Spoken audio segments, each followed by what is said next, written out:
When are they going to release that roguelike? Did they reveal that yet? Roguelike Monkey. Wait, BTD. When is that coming out?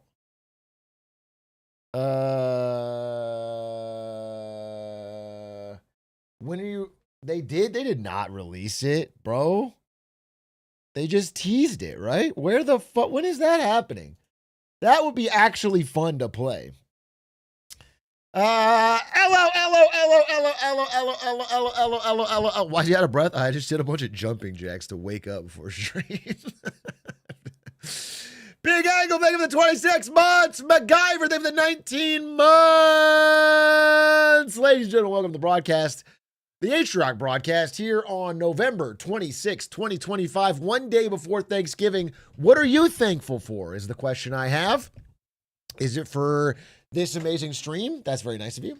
Is it for the Lakers? Because that's what I'm thankful for. What a great game yesterday. Brian Asiago, they for the 20 months. Falcon, they for the 9 months. The Sad Summon, they for the 24 months. 2 years. Googers, they for the 3. Orb, thank you for the 17. Speed Trey, thank you for the 28. Thankful for Beijing. He said you spelled it Beijing. Can you start calling you Uncle Atrioc now? Why would you call me that? Are you trying to imply in some crazy way that I'm Unk? Doesn't add up. Doesn't line up. Thankful for my D&D not getting canceled. Woo. 53 months. Thank you for that, Max Sikow. What do you mean D&D not getting canceled? You mean like your actual like playing D&D with friends didn't get canceled? Or does D&D stand for something else that I do not disturb? What does D&D stand for? You have like a Samurai Zebra thing for the 43 months. Isn't famously, there's not as a D&D player, but my understanding is that if you have a D&D group, it will almost inevitably start to get canceled all the time. Like the first few weeks are always on time, and then it all goes downhill. That's why you're excited. I see. So it's happening. It's happening, folks. Hey, Big Guy, they use you as a source on the Linus Wan show when talking about the AI bubble. Per Atrioc, as usual. No, that's really cool. I know that I believe Luke on the Linus Tech Tips team watches the content, and I appreciate that. Very kind of him. But I have not seen this reference. I made it a habit to not watch the WAN show from my time at NVIDIA, where they would constantly shit on NVIDIA. You know, so I haven't kept up, but I have good respect for that team there. Did you see your merch in the new coffee vid? No, we're gonna watch today. There's a new CoffeeZilla vid. There's a new How Money Works. Any advice on how to start a Thanksgiving dinner argument? Ooh! Wait, is anybody gearing up for some big Thanksgiving dinner arguments tomorrow? Who's got that kind of family? Is anyone going to have an uncle that goes crazy?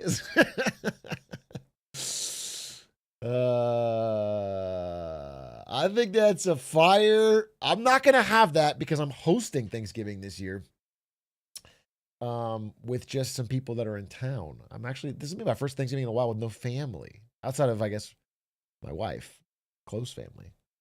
But we're hosting one. But my parents are on a trip, and her parents can't get out of Mexico right now. So it is us. Should I come into Thanksgiving with how about those Epstein files, or how do we feel about this Mamdani guy? You should come out with a picture of Zoran, put it on the table, and say, discuss. Just like open the floor. Just open the floor, dude. Just go. All right? Take it from there. Or Charlie Kirk. Yeah. A lot of ways to kick off the discussion, dude. A lot of ways. Do it. Do it like one of those like Jubilee videos where you have to have everybody stand on one side of the room. Like draw a line down the middle of the room and start listing Where do we stand on abortion? Where do we stand? This side of the table, that side of the table. Everyone, that's good, dude. That's a good way to get things started. Get the conversation crackling. It's like a family of video. Everyone grab your name tag and it's a name tag with like a list of check boxes on it. You have to check for. You can make it content too. Yeah, call it House Divided. That's sick. House Divided, and you upload it on YouTube. You might cause some arguments, but you'll make some money. My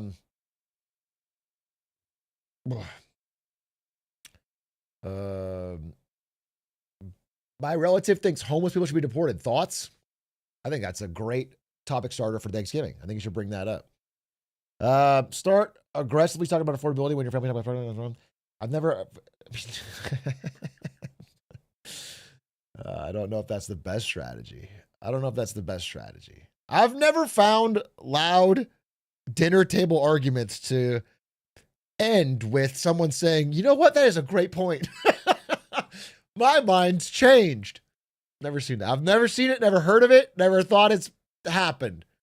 But I'm sure some of you, if you quote the right YouTube video, will convince someone. I'm quite sure you guys will turn it around. This will be the year. Start a convo about interest rates to put everyone to sleep. Yeah, start a convo about the Japanese yen carry trade. Let's get some real information out there. Everyone does the same boring arguments every Thanksgiving. Let's argue whether or not Takaishi's stimulus is going to undo the damage of the last stimulus. That's an interesting discussion. I got to tell my uncle how valuable AirPods would be if they were spun off. He should know by now.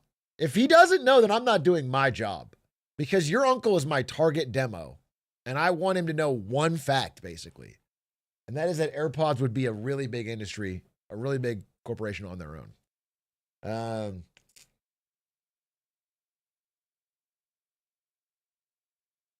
I make them watch back-to-back-to-back MMs until they're propagandized. Viewer, did I say this? Came up to me at the live show with their mom. This is like an adult viewer, like in their mid to late 20s. And they came up to me and they had their mom with them. And they were like, no, it was actually really sweet. And they're like, this is my mom. She likes Marketing Mondays. It's like the one thing that we were able to like connect and start talking over. And then the mom was really nice and then gave me a hug. It was actually very sweet. It was actually very sweet. And then I was like, I don't even upload this anymore. So why are you guys still talking? Why are you guys still hanging out?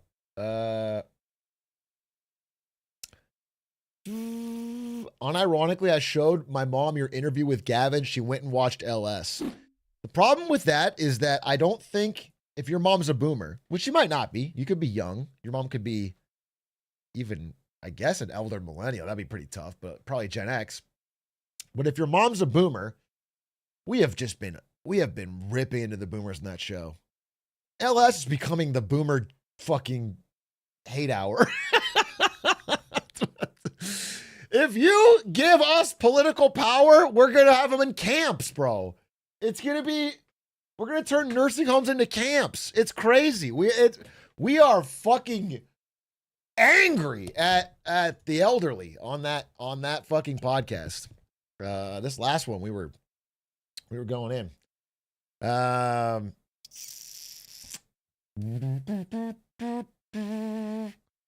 I think the best current argument for Thanksgiving dinner would be to talk about the current state of the economy as it relates to the youth, and then chat can bring up the new Lemonade Stand episode in the background for people to listen to.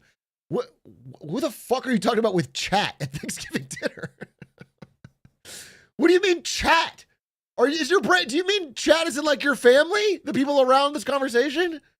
Who's chat? Oh, you mean you guys and my Thanksgiving dinner?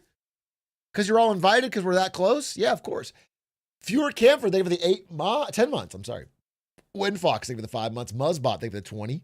Savvyzilla, thank you for the 3. Luck Dill, thank you for the 43. Sloppy Bro, thank you for the 38. Soul Fire Spam, thank you for the 3 months. Atrioc, you should buy chat pizza. If there was a way to easily and quickly buy chat pizza, I would do it. I think that'd be fun. That would be fun. But I don't know how to do it. Without some addresses getting shared and putting a lot of risk. It'll be interesting if someone coded a thing where I don't know how this would work. Like it's like credit card roulette, but with chat's DoorDash orders, and I can pay for some of them. I think that'd be kind of fun. I guess I could do a DoorDash gift card. That's not that crazy, but it's and then the problem is I'm supporting DoorDash specifically, which is a company I don't really like. I guess here's what we'll do. You guys send me your address and all your financial info, and we'll figure out this pizza thing. Okay? You guys just send me your bank account. Send me the info to that. Send me your address. Send me mom's maiden name. Send me everything I'd need. Phone number, social security, and I will make sure you get a pizza. Okay? Holy shit, I just checked you can put subs on Klarna. Why wouldn't you? Okay? Here's the thing about Klarna is it allows you to get something now that you can't afford right now, but can pay for it later. There's nothing more urgent than gifting subs now. It's like, for something like food, you can wait. So it's like, don't use debt for that. Just wait, save your money, okay? And then build up to when you can afford the food. But with subs, every minute you wait is like clout lost. It's knowledge lost. So Klarna provides a valuable service. Atrioc, have you seen Good Fortune? Is that the movie? Wait a minute. I believe I have. Is that the movie with Keanu Reeves and Aziz Ansari and Seth Rogen? And Keanu Reeves is an angel. And Aziz Ansari is like hella broke. Is that Good Fortune? Nope. Everyone's saying nope. I'm going to Google it because I think you guys lie to me. Good Fortune. Yeah, that's exactly what I was talking about. That's exactly what I was talking about. Yeah, I saw it. I liked it, but I will say this. Sad. Low key. Low key for a comedy? Sad. Kind of sad, bro. I mean, it's real. Well, except for the angel part, I guess. Klarna was actually available for the Atrioc convention, so you directly supported them. By the way, I don't know if you guys know this. We raised at the convention $21,000 for reading partners, $6,100 live, and then $15,000 from people that bought songs and albums from the Atriarchy. So, holy shit, that's a lot of fucking squeesh, bro. That's insane. Really, really cool. There's like a lot of people who are going to get reading tutors because of that. That's fucking awesome. I appreciate everyone that donated and appreciate Atriarchy for hosting and putting on that event. That's really cool. And it was really smart of me, I should give credit to me as well, for setting up a charity called Reading Partners with a period at the end that looks and sounds exactly the same, but all the money goes directly to me. And then signing that up. So it's like I finessed not only the Atriarchy, but the chat. Like that is, so like we all had big successes on that. It was like a pretty cool based.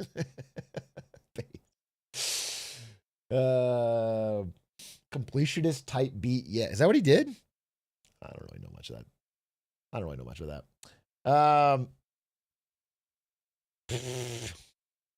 W charity fraud. That's what God, I love that we're getting a kick style chat here.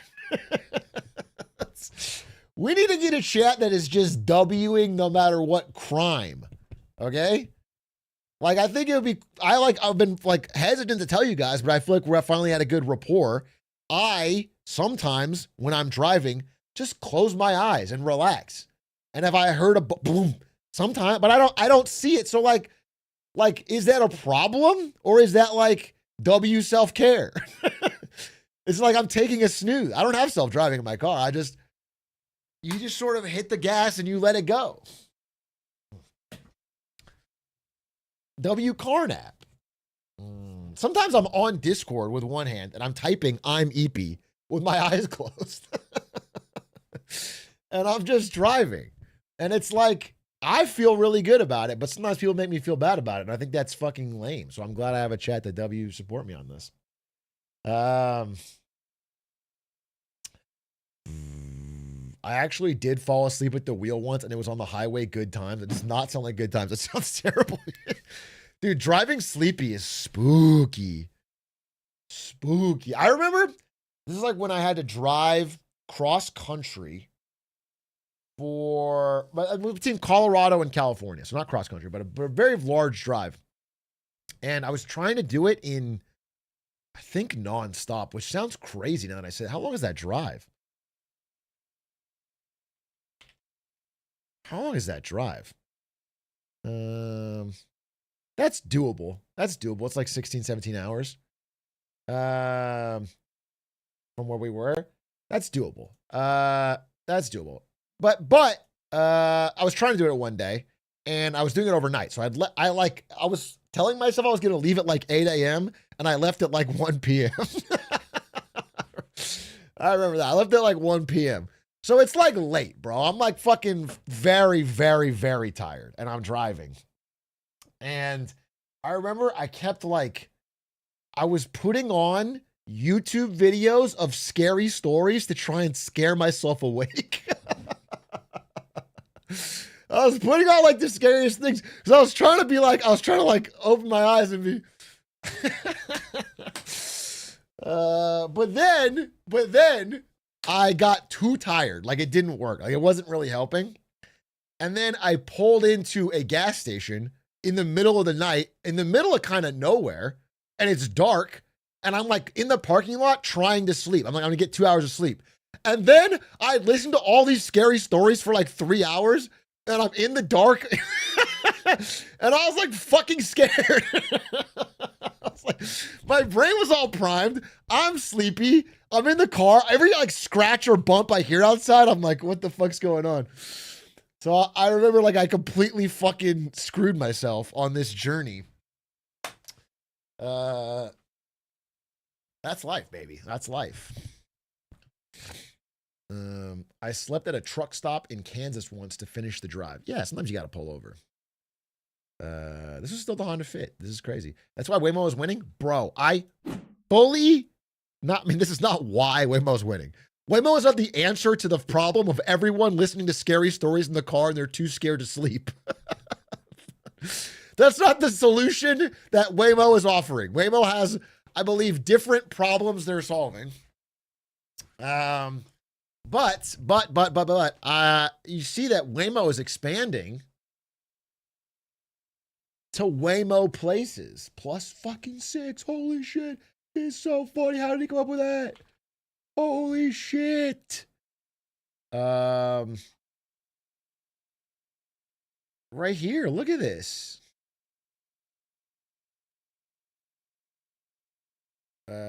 Massive like it went from, a little part of LA, a little part of SF, then a little bit more, then a little bit more. And now it's like this whole fucking Bay Area and LA. Wait, this is actually this isn't even the full map. I'm sorry. I got the wrong map. Oh, wait. And here is even more. This is the story of the girl who cried river and drowned the whole world. These are all our cities already in. They've expanded the area in all these cities, and now they're adding Las Vegas, San Diego, Denver, Nashville, Detroit, DC. It's getting bigger. And I think it's going to be one of the big stories of 2.6, bro. I think it's like, it's when it goes from like little niche thing to like regularly seeing it in your life. Have you used one? Yeah, I've used a couple now. They're all over LA. Although only on the west side, really.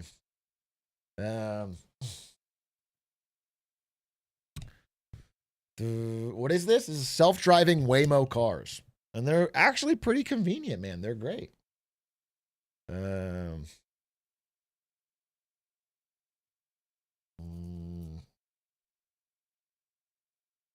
I recruit for a Waymo partner. It's bonkers out there. What do you mean by that? Bonkers. Have you considered trying to hack one? Have I considered like trying to commit a crime, Grand Theft Auto, and then going to jail? I guess so. Like I'm not like a super high priority for me, but I guess like I've considered it. Try everything once, yeah. How many vehicles will currently have on the road? How many current Waymos on the road? 2,000 commercial vehicles on the road with 2,500 fleet size. 800 Bay Area, 500 LA, 400 Phoenix, 100 Austin. Yeah, I just think it's like, it feels like it's hockey sticking, you know? The growth is hitting an exponential. And I think 2.6, maybe 2.7, it's going to be like a thing that a lot of people are talking about, not just people in those cities. I see them around Phoenix all the time. Yeah. 6.7. Oh, what? How did that come up? Real Y-Fish. Thank you for the 8 months. As one of your many UK fans, have you ever considered streaming at 7 a.m. your time? Do you think that it would be a good idea for me to pivot into a pure UK-based news program that streams at 7 a.m. Pacific so that I can cover the UK audience? A lot of people saying yep are not from the UK. Untapped market. No, I don't think so. Doesn't seem like a good idea.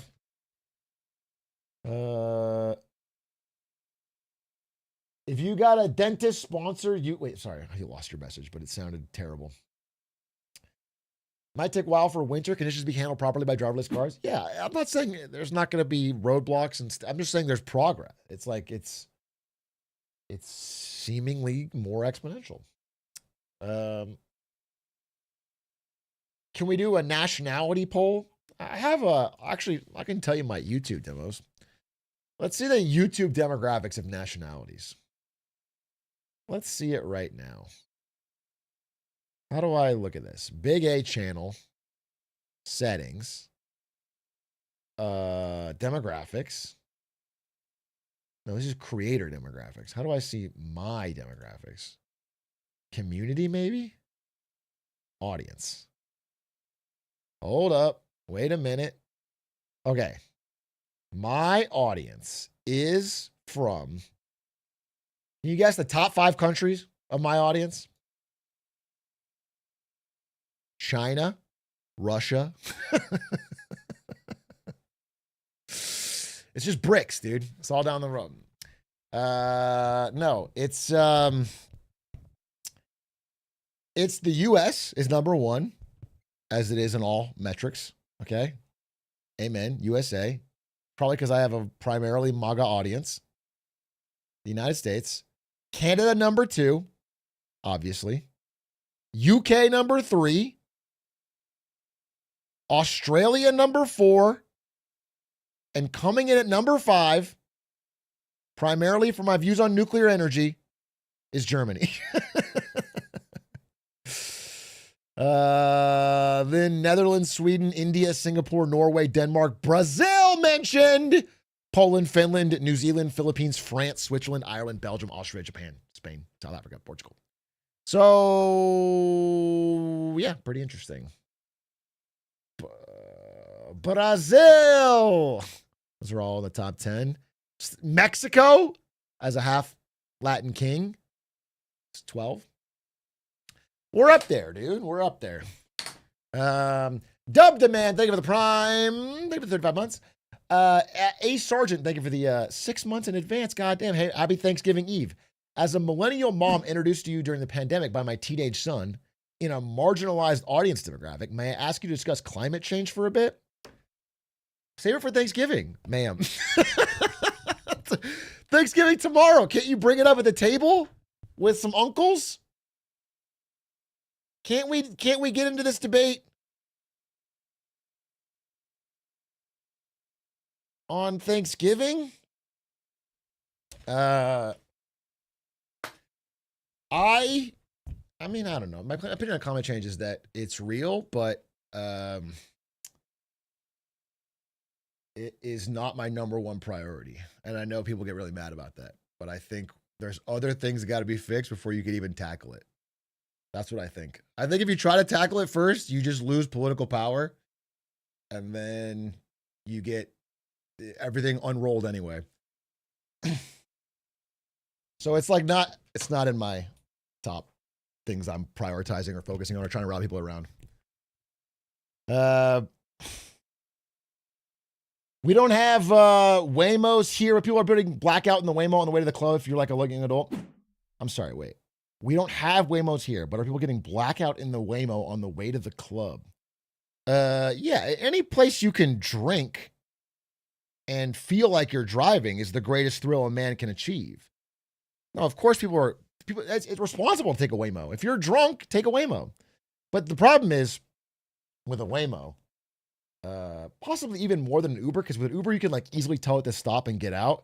Is like with a Waymo, if you vomit inside, you get a big fucking fee. So you got to be. Oh, thank you for the subs, Ezra Enzo Mutt. Uber at the 300. You know, the Uber fee's just as big, maybe even bigger. I don't know, but the Uber, like I've been drunk in an Uber and had to throw up, and then I just tell the guy to pull over, and then I throw up on the outside. But I don't, on a Waymo, it seems like there's a big risk that you might just vomit in there and then try to not. You can ask Waymo to pull over. All right, well, there you go. I haven't tried that. Ricky Suazo, thank you for the 8 months. Jukel, thank you for the prime. Leapfrog, thank you for the prime. Dub Demand, thank you for 35. How often are you getting puke level drunk? Me, almost never. Although I will say in Japan, that guy Peter, Premier 2, and Connor Dog, they got me drunk one night. We got lit. We got fucking lit. That's the most I've drank in a long time. I was slamming yuzu sours, lemon sours. I got drunk. But outside of that, I'm not really much. You know, my ASU days are behind me. I lace up the Jordans one last time. Yeah, exactly. I was like, I had to fucking go back to the classics, bro. One last job. ASU never leaves you. Yeah, it's part of my curriculum. And I think I did pretty good. I would love to do, maybe if we went back to Japan or something, one of those bar crawl streams. I think that'd be really fun. But outside of that, I'm not drinking regularly. Shot glass talking to you like the Goblin Mask. Dude, the real thing, I mean, if it's ASU, the real thing is like fucking beer pong. The real thing is like beer pong, bro. Beer pong or like some kind of drinking game with red solo cups. Anyone, Rage Cage, all that kind of shit, bro. The red solo cup is the Green Goblin Mask. I go full whiskey poker. What's whiskey poker? Hey, Drake, I have a startup idea. Want to hear it sound like a pitch? Yeah, sure, but it's not just me. It's this entire audience of sharks. We have thousands of sharks in here. Announcements, Maddie 3. We're all staring. Let's hear your pitch.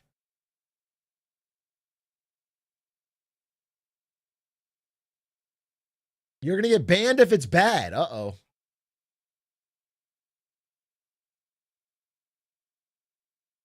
What is this?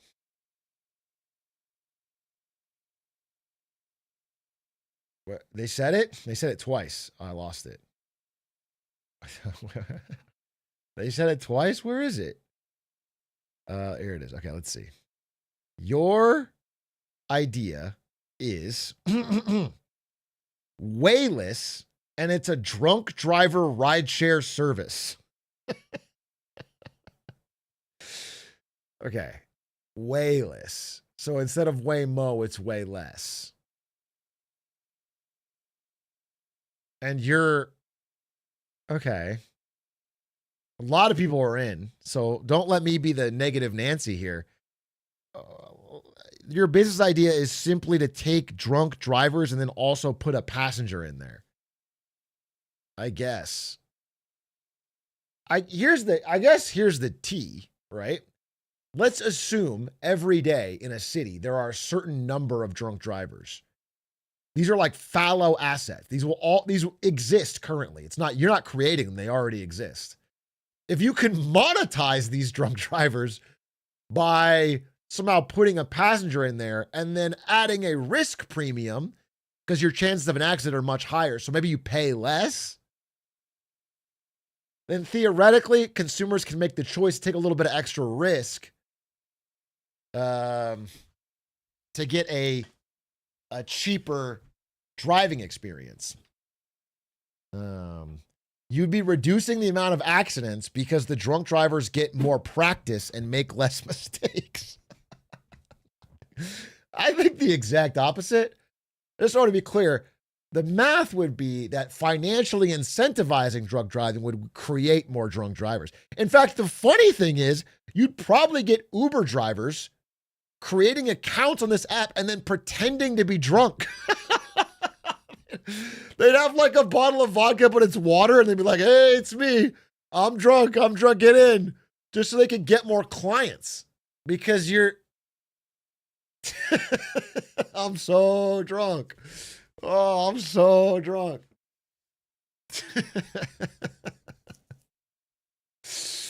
We breathalyze to make sure they're drunk. I see. Definitely an interesting idea. I'll give you that. Definitely thinking outside the box. Definitely thinking outside the box. Can't say this is going to take a lot of market share from Waymo, I feel like.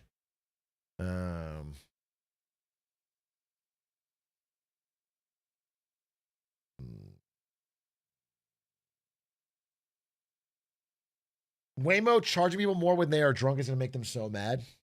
It's not going to do that. I don't think it'll know that. I mean, I don't know how they would know. Enzo, thank you for the gifted sub. Awesome here. Thank you for the tier 1.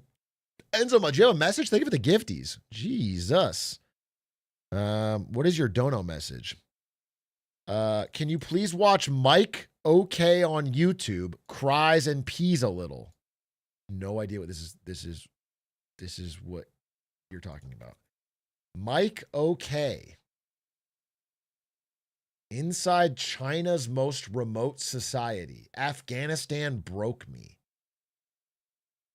I traveled to the edge of China. Did I just shut down North Korea? Is he just a guy with good vibes that travels a lot? Well, maybe I can watch this, but he doesn't feel like the video has a particular point. But maybe I'm not opposed to it. It seems like his vibes could be good. What about a drunk guy in the Waymo, not to drive, but just for a fun chat to replace the Uber driver, people like Aiden, like an add-on. Now we're talking. Wait. This actually could be a business idea that solves a problem.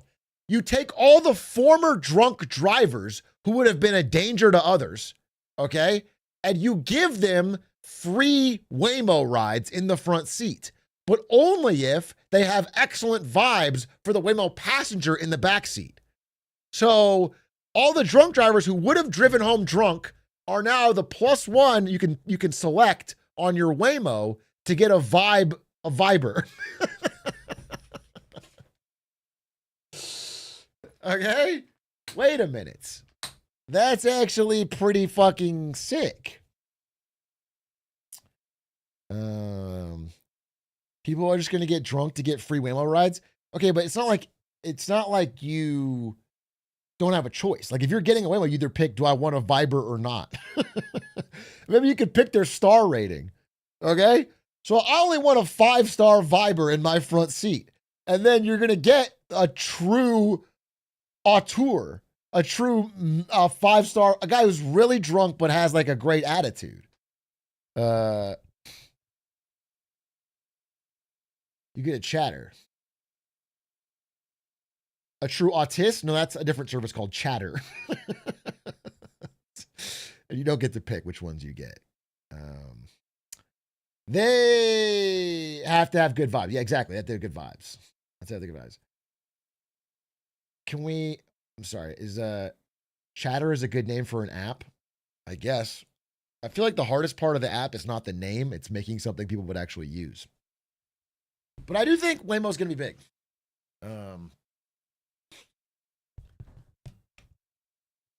What are the? Did you? Oh, sorry, Ricky Swazo. Thank you for the bits. Jesus, a lot of bits. Appreciate it. Clarence, thank you for the 6 months. Barnu, thank you. I saw some of the most expensive per mile. I think it's getting cheaper though. I think it's getting cheaper, and it is like kind of convenient. I know it was a while ago, but you should look into the economic cost of climate change versus the risk reward in investing late. There's a good book I read in environmental econ about it called Electrify by Saul Griffith. All right. I'll check it out. Thank you for bringing up. Wait, do you have any advice for my friend who has a car that's been trying to get a job at Waymo and can't get their application seen? I'm sorry. Wait, what?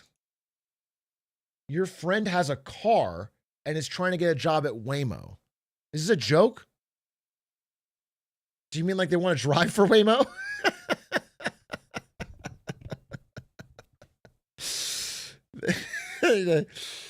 They're like, why the fuck can I never get a drive? I always see them drive. They have all these cars all over my city, and they never give me a chance. Invisibility cloak. Yeah, what they gotta do is they gotta just duck down real low in the front seat. Just a guy driving the wheel like this, pretending to be self-driving. Yeah, one of those seat costumes. That's not bad. That's not bad. You can be a driver for a self-driving Tesla because all the Teslas are required to have a human in the front seat. So you actually, there was a guy,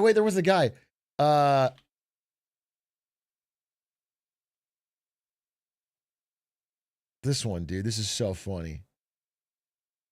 This is a Tesla robotaxi driver.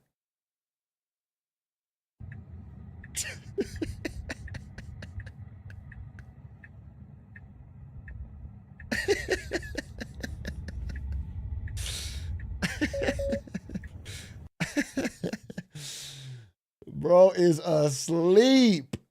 Bro he's an ad. He's a walking ad for the program. Now imagine that guy was drunk. Imagine he was talking to you about his business idea or something. Keeping the vibes up. This is actually why Waymo's winning? I mean, sure, yeah. Yeah, it definitely defeats the purpose of a self-driving car to have a guy in the front seat. That's for sure. That's not really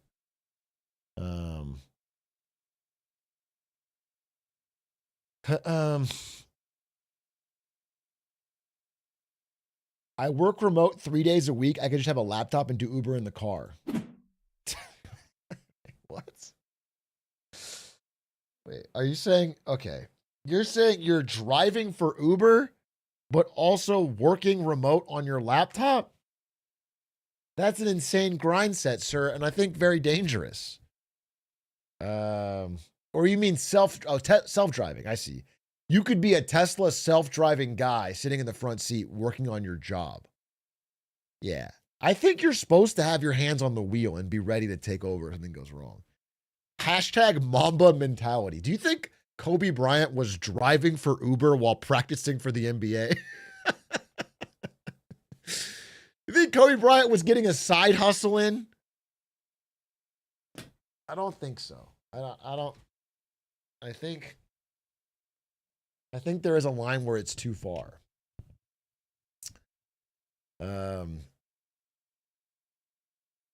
He'd be doing dude perfect shots from the chopper. Hey, well, watch yourself, buddy. Watch yourself, buddy. It's not any Lakers disrespect here. They just beat the Clippers fucking belt to ass, dude. 99 points from the big three. 99 points from the Lakers big three, the best big three in the league. Okay? They towel shotted them, yeah. Cinema. Got to get that 50K locked down. Yes, sir, exactly. Is Bronny in the big three? Bronny's in the big one. It's like a pyramid. The three is beneath it, and then at the top of the pyramid is Bronny James, the number one, the God King. Okay? Fuck the big three. It's just Bronny, if that makes sense. If that tracks. Okay?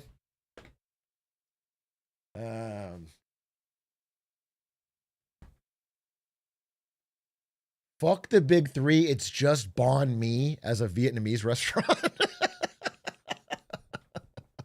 Holy shit. A hip hop themed Vietnamese restaurant. That could actually move units. That could actually move units. I could see that being big on Uber Eats. Macaro Dose. Are you going to add more colorways to your site this weekend for Black Friday? No, I think the Black Friday thing is the new Enron sweater, failedcodes.co, which is quite soft and luxurious.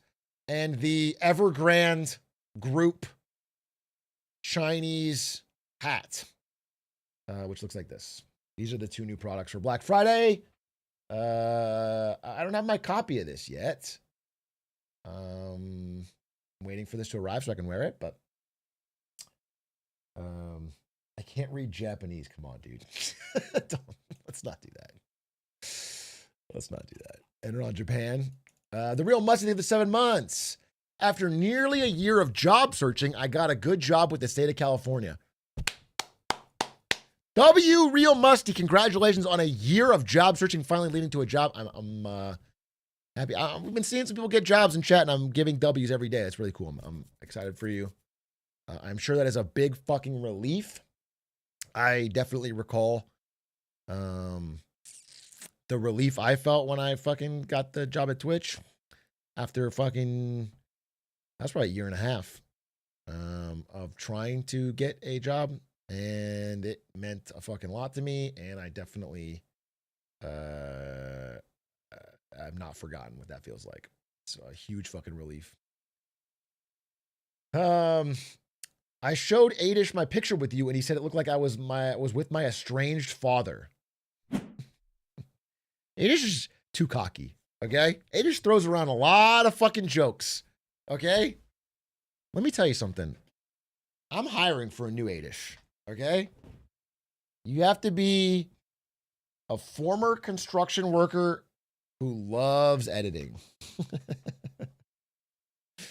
Okay, we're going to undercut this fucking union. I'm going to social network him. Adish in the fucking lawyers meeting. And how much was your share of Big A diluted down to? It wasn't. And how much was your share diluted down to? It wasn't. And how much was Adish's? 0.01%. It's going to be like I'm not a part of Big A. You're not a part of Big A. Then he takes my laptop and holy shit, cinema. Holy shit, cinema.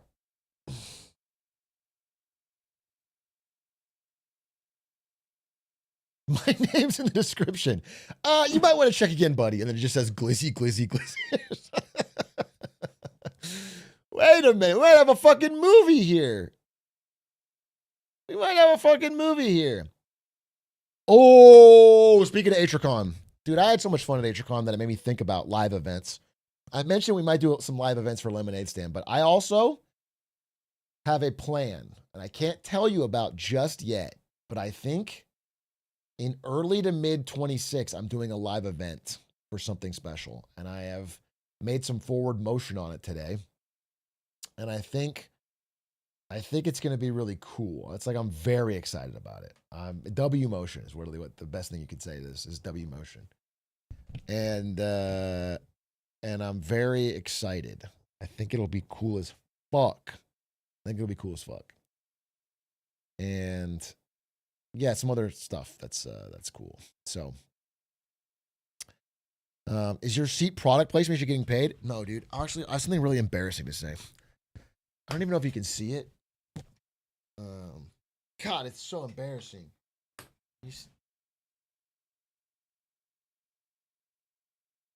See that? That's gum. I sat on a piece of gum.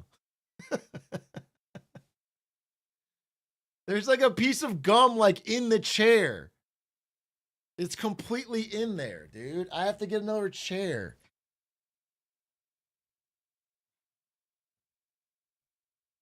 It's so annoying. It's so annoying. Bro, how? I had a pack of gum in my pocket and then a piece fell out and then I sat on it. It's just annoying, bro. I'm going through chairs like it's going out of style.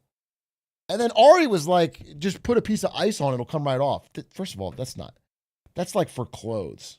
It's in there, dude. You can't. I thought it was chewed gum. No, it's not chewed gum. It's just a piece of gum, but it's like worked into there. You have to chew it out? No, I don't have to chew it out. 28 minutes. The Parasocial Network +2. Wait, we moved on from that bit, but Sean Part 2 had a name for it. The Parasocial Network +2. Bro, wait, that's actually fire.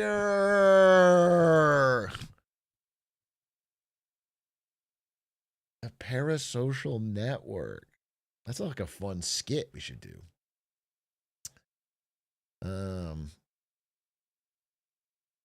Drop the 99% rubbing alcohol. Take the gun out. Take that gun out. Are you trying to shoot me?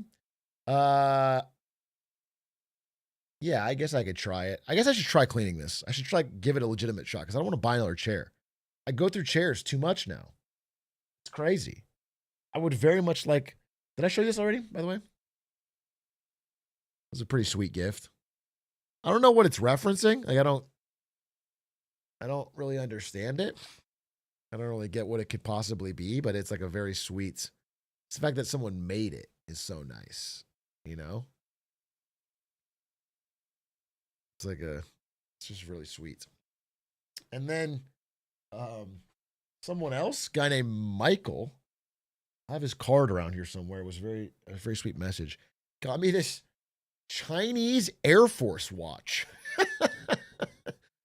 This is a watch worn by the Chinese Air Force. That's crazy. Shout out Michael, dude. It's like Born to Fly type shit. I don't know if you can see the details on it, but it has the little the red star in it. That's just a cool, unique watch. I'm gonna use it to sneak into China when I go there next year. Atrioc, I missed your playthrough a while back, but I was wondering what you thought of Silksong when you played it. Yeah, I put in 60 plus hours, and I think it's a good game, but it's too expensive, is my main takeaway. It's like they should have priced it lower. You know what I'm saying? I feel like I should be getting 7 years of their time for like $5. That's what I think. I think $2. No, obviously it was a great fucking game. I loved it. It's my game of the year. It's my game of the year. I saw one of your speedruns. This is a little while back now, but I saw 2 weeks ago. I watched it after I beat it. It was very fun. Yeah, it's a great game. It's fucking awesome. I have now beaten, spoiler, Lost Lace, Hitless, a number of times, maybe 10 times now. But I've never been able to do the back-to-back. I'm still working on it. Every time I try, I fuck it up. But I'm getting there.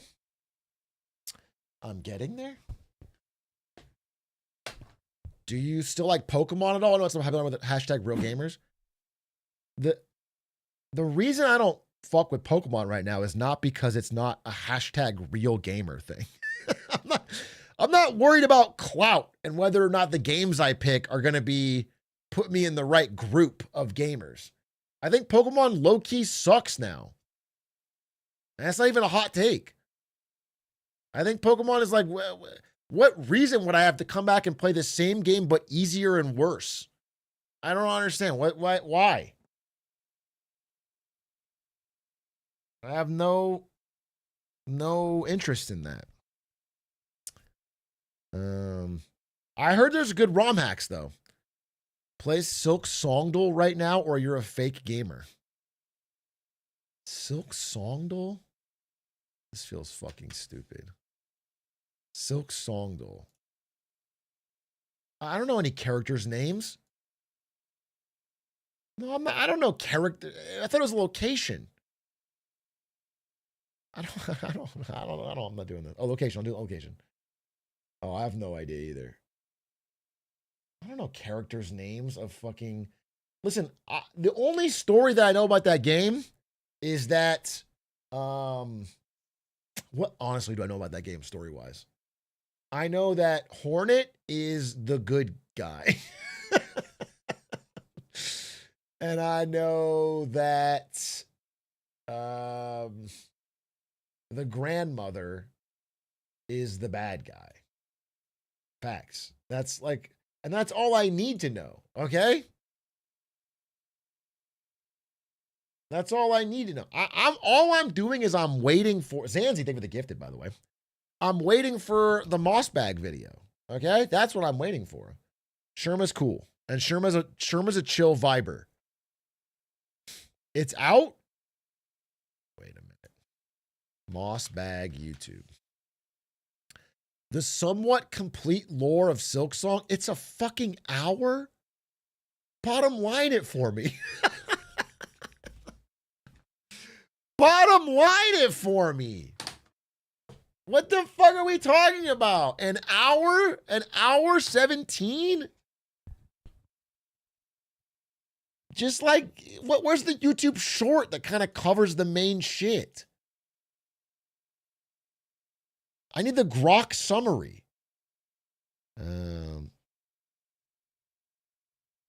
Didn't you watch 10 hours of Bionicle? I'm sorry to say this, but Bionicle's lore is just a little bit deeper.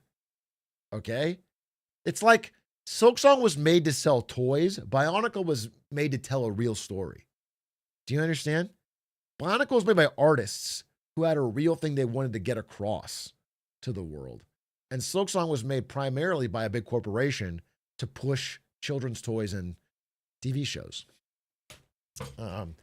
And that's why the woke want to cancel me, because I tell the truth like it is. Who are the Paraka?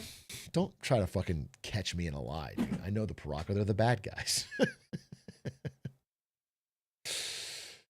The Paraka are the bad guys. This guy knows ball. The location one's pretty fun. I'll try it right now. Okay. Silk Songduel location.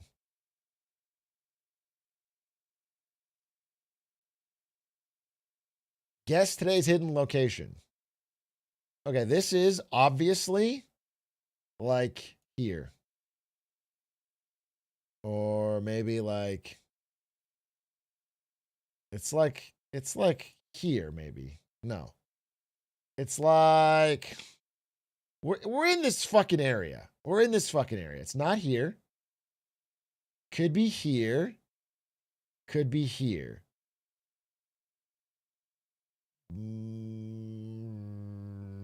Atrioc thinky. I think it could be like low. Oh wait, you know what? Actually, it could also be like.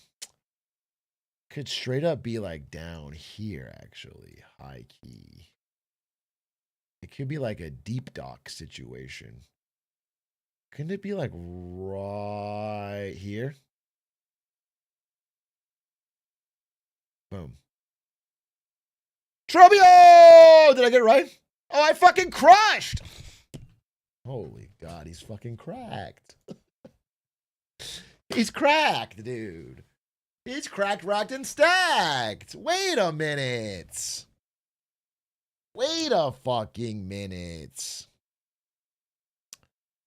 Real gamer allegations confirmed. I know, people have been saying. I've been saying, no, I'm not a real gamer. I'm not a real gamer. But the truth comes out. I can't hide it. I can't hide it, bro.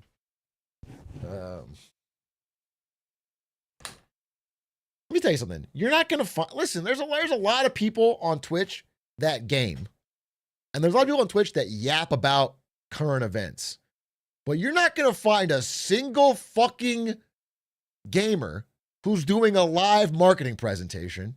And you're not going to find a single fucking yapper of current events who's hitless lost lace. I'll tell you that. There's not one other person in this fucking Venn diagram on the whole fucking website, on the whole fucking YouTube. So let's just be fucking clear. All right. Let's just be fucking clear. This is Shohei Ohtani numbers.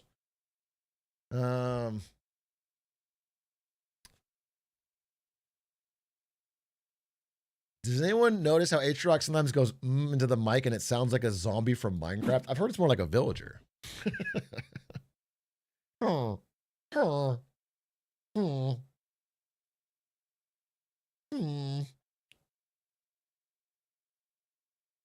It's really impossible when you add balding to the diagram. I promise you that anyone who would also be in that Venn diagram with me would also be bald.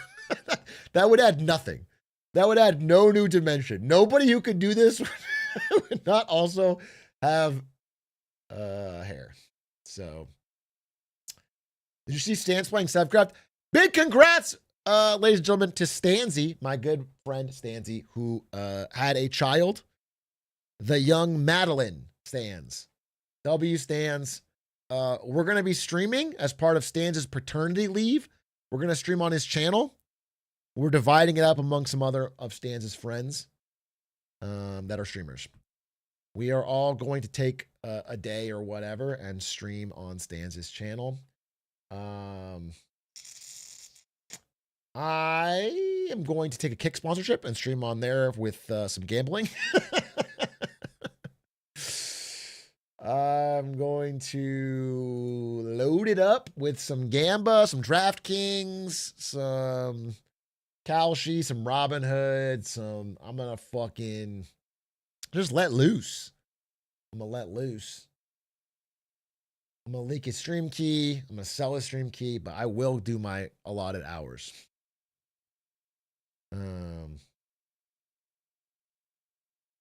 Gonna be fucking grand. Gonna be grand. My brother has been a huge fan of yours for a long time, and the only interaction he's had with you is you screaming at him in Outer Wilds for being a 19-month sub and not shutting the hell up. Follow-up question, Seismic. Was he not shutting the hell up? It's like, as a simple follow-up question, was he or was he not yapping a little bit too much? Perhaps about how I was playing or about the fucking spoilers? Was he backseating? Because if so, I don't think a 19-month sub should protect you. It's like, let me try to explain it. In real life, I believe that having more money should make you immune from punishment for your crimes. Like, we all agree with that, right? Like, if I speed or something, I shouldn't, if you're rich, it shouldn't apply to you, the laws. But like, on Twitch, I actually feel it's a little bit differently, where if you have a lot of subs, like if you've been subbed for a long time, you shouldn't just be totally immune from getting yelled at by the streamer. I think that's, does that make sense to my tracking? Just want to make sure that I'm being as popular with my opinions as possible. Unless you also gift 100 subs. Yeah, well, in that case, you're free. I think you're free. I love the part where you try to get the Sun Station for 4 hours. Bro, wasn't it more? High key, wasn't it like 7? I feel like the Sun Station was like a full work day. Like 7 or 8 hours of just trying to. I'm visiting home for Thanksgiving. My mom just turned and asked if you're serious.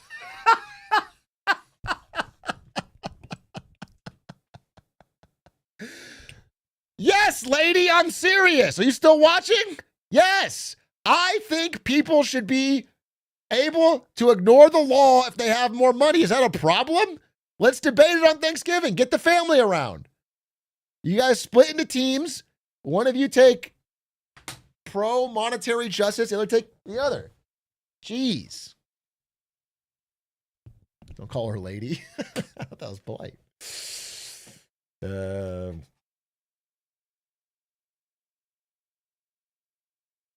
Baloose, thank you for the prime. Thank you for the 9 months.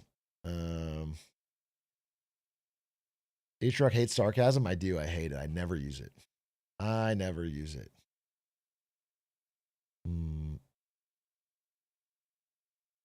I never use it. I don't like it.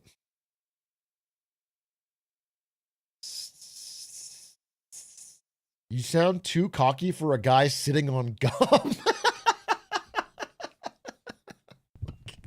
Okay. Whoa. Whoa. Whoa. Fucking lines crossed, huh? Whoa. wait a minute.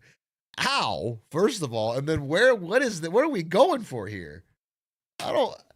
It's like, what you don't understand is like I have this unique personality. It's like, I love making fun of other people. I like, what you call like dishing it out.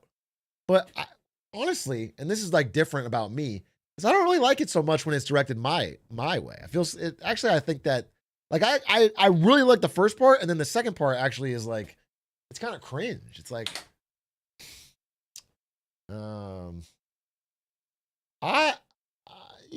I love sowing, and I'm not so big on the reaping. Honestly, I'm gonna like invent a new service where you can only sow, and we just cut out I think the reaping is the worst part.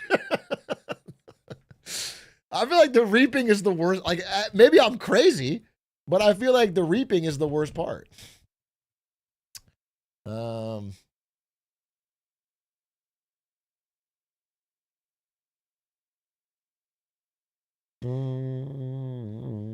Have you played the new TFT set? I have not played it yet. When does it come out? Wait, there's a what?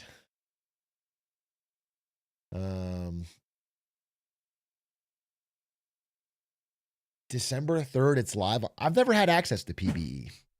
I'm always screwed on PBE, bro. How do people get access to this shit? Can't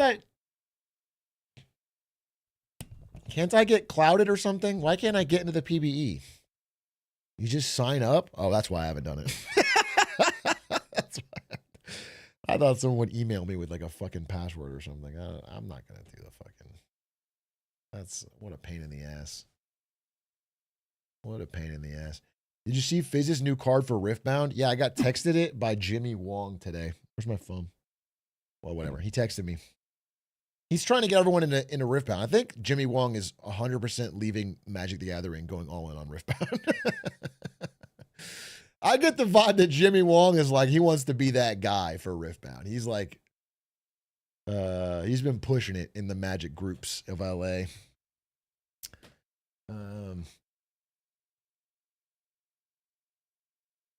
I've been playing the Pokemon TCG. I mean, good for you, I guess. Let's see if Riftbound survives for a year. Card market is tough. Yeah, I mean, Riot's got some money and some stuff behind it. Could be fun. I'm hopeful. It'd be cool. But right now, I don't say I love, but I really like the Avatar set for Magic. I don't know if anybody's a Magic player, but this new Avatar set's pretty good. It's pretty fun. Fun to draft. And Ari, because she likes Magic and is playing the Avatar set, started watching Avatar the show. And so I've been watching every episode with her, but I've been watching like an episode or two with her. And it reminded me how fucking that much that show bangs. It's peak. She's probably watching one right now. And I usually go out there and I watch an ep or two, and it's fire. It's fire. I haven't seen it since it came out. And I just reminded, like, it's so charming. It's just a charming show. What happened to that? Am I going to turn unk here? Why don't they make shows like that?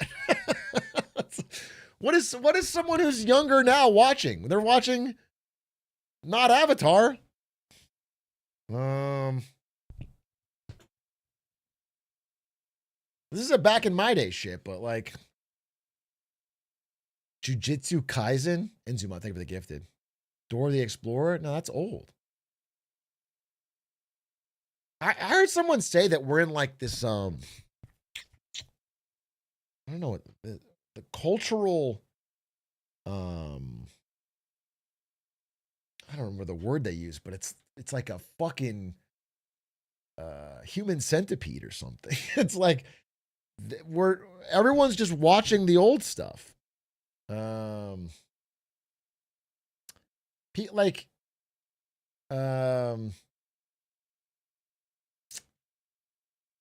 for the first time in a while, so many of the top songs that trend are from like decades ago or from like a while back. And then, you know, one of the top shows among Gen Z is Friends and The Office.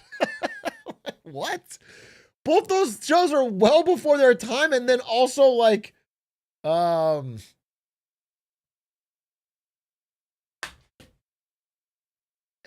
you know, they're like binging shows that are from a decade before their time. I don't know. It's just strange. It's a strange moment. It's like a streaming thing or something. It's like I'm a younger Gen Z, 2008, and even my friends watch and grow up on Friends. Yeah, 100%, dude. Friends is huge. There's like this huge wave of,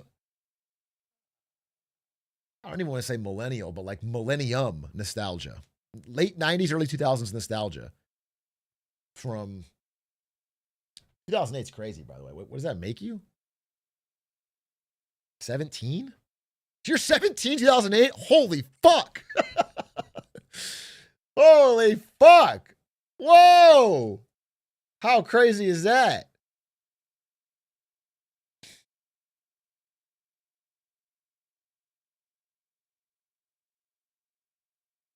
$2008.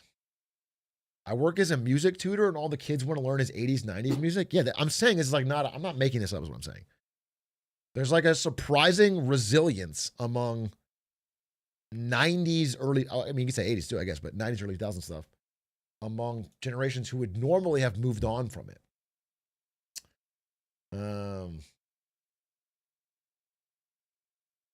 Which is interesting. I don't know. It's interesting.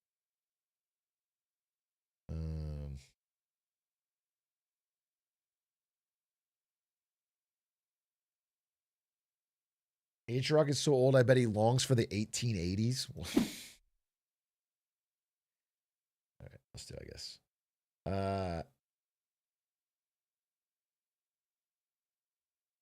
I keep seeing you use the terms prime and subprime in YouTube videos, but I was wondering what exactly is prime and subprime. Does the wait, what the fuck? Does the Lamborghini, the cost of a home, still count as subprime? And does the home somewhere remote that nobody wants count as subprime if it's low? That is a nonsensical question. Those words are missing the connectors that would make it into a real sentence. I have no idea. Tell you what, why don't you drop a Twitch Prime and I'll tell you all about it. Why don't you touch Twitch Prime? Prime and subprime is more about the quality of the borrower. It doesn't matter whether it's a Lamborghini or a house or whatever. It's like if I'm loaning you money, if you are a prime candidate, that means you have the ability to pay it back. You have a good, you have a job that can afford the payments. You have a good credit score. You have a lot of like good signal markers that means you're going to be a low risk borrower. Subprime means you are a high risk borrower. Maybe you have a no income verification. Maybe you have no job. Maybe you have a job that's like very spotty, like it's like a gig work job and like your income could be wildly different. So your chances of not being able to pay it back are much higher. That's subprime. That's the answer to that. And if you're a Twitch Prime, that means you're like a genius, like a really smart person who makes smart financial decisions. If you're a Twitch Prime, it's like one layer above. And like you can get whatever loan you want because it shows that you have the knowledge and the IQ to make smart financial decisions.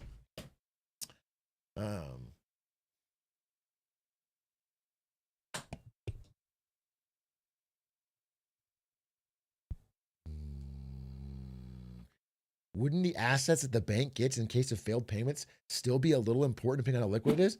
Yeah, but the asset is roughly equivalent to whatever the loan is. So like a house, you know what I'm saying, would have a much bigger loan than a car. So whatever the risk of the loan is tied to the value of the asset. But here's the risky thing is when you loan to a bunch of subprime people at one time and they all can't pay, then you get back a bunch of cars or a bunch of houses. And in order to make good on the loan, you have to sell them all at the same time. And when you sell a bunch of things that are the same at the same time, the price crashes. So you can't get all your money back for the loan. They're like correlated. Idle Mountain, thank you for the 5 gifties. Like if one person does it, then you're all right. But if a lot of people do it, if they're all connected, then you're suddenly trying to offload a bunch of subprime housing loans. Houses. And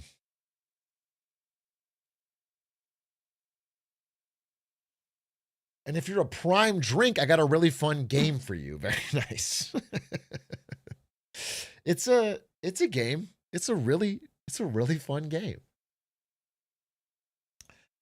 Jaffarino, thank you for the prime. People that were born in the 2008 financial crisis are turning 18 next year. It's kind of cool if you're born in 08. You're like a recession baby. Your parents saw Bear Stearns crash and said, that makes me horny.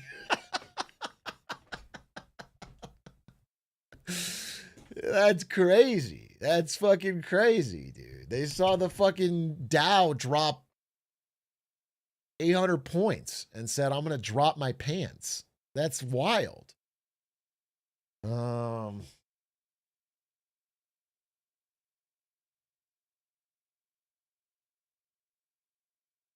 My sister is a 9/11 baby. Now, okay.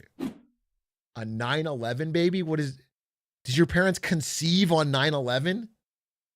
That's crazy. I feel like there should be nobody born exactly 9 months after 9/11 in America. You should have taken that day off. But if you're born on 9/11, that doesn't mean anything. That just means your parents had sex 9 months before.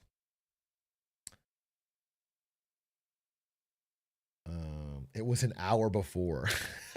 The terrorists win. Osama wins if we aren't fucking on 9/11.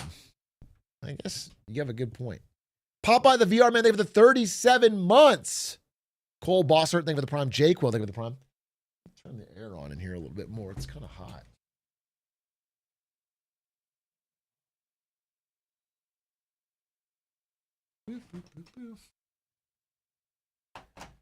Calculating the day you were conceived is so weird.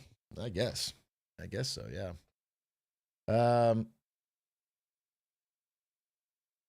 Lost a lot of good ones today. Got to make some more, I guess, what my parents thought. You guess. You guess that's what your parents thought.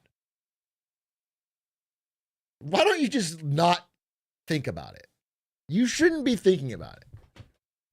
It's kind of gross from your POV to be thinking about what your parents thought when they conceived you. Anyone born in November is a V-Day baby? Isn't it low-key kind of sad to be a V-Day baby? Because it implies a marriage where you're only having sex on Valentine's Day. It feels a little basic. Do you know what I'm saying? It feels a little bit like it's like a chore almost. Like it's like missionary on V-Day, and that's how you were born. It just feels a little. Birth miss is worse. What is a birth miss? What is birth miss?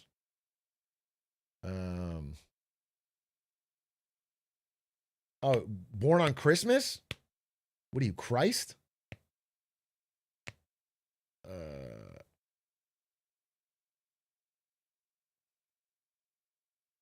Yeah, my little brother was born on December 26th. And he only got one gift every year. Every year, one gift. Really fucking sucks. Really sucks. Actually, a massive L. Actually a massive L. One big gift? Yeah, that's what they'd say, but it's just one gift, bro. My brother got kind of screwed with that. Then you have to hope your parents divorce to get two again. Praying on your parents' divorce so you can get one more gift at Christmas. A real Sigma mentality. What's the best gift you gave him? I guess the gift of like knowledge and wisdom from his older brother. Probably my best gift that I ever gave him. I guess the gift of like one of these. No, I don't know what the best gift I got my brother is. My brother, I honestly have given a whole insane amount of Steam cards. I'll be honest with you. My brother loves Steam. He plays a lot of games. I've given him a lot of money on Steam. It's not that well thought out, but it's the gift he uses and likes the most. And then he'll play a game and tell me about it. So we have a fun thing. I bought him some games though. Feeding an Addiction. He's doing pretty well.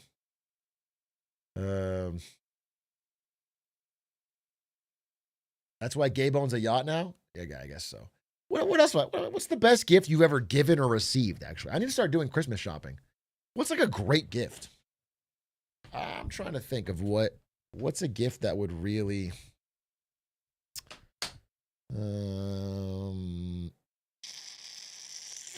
I gave a friend a 1% APY loan. You gave your friend a slightly better loan deal. Cocaine, stocks and socks, a Rubik's Cube, a Lakers hat. Xbox 360 2007 Christmas. I know that shit banged. That's a gift, bro. You probably had a fire Christmas. That went dumb hard. Dude, the original Xbox 360 like setup screen when you picked the little the monkey as your avatar and had the swooshing windows. That was gas. First time you saw achievements? Yeah, that shit was awesome.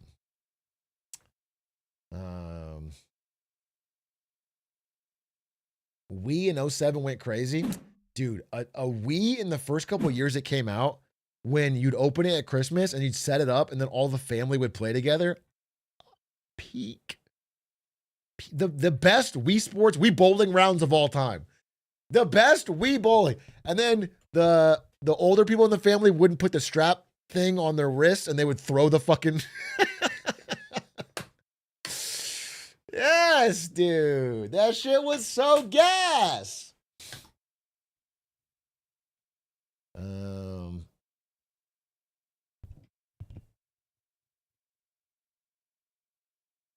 Those are good memories. Those are good memories for sure. Even the Connect was fun back then. All right, don't go too far. Don't go too far. Don't go too far, bro.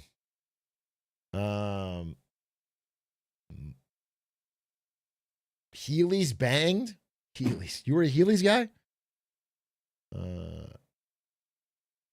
I'm not sure about Heelys.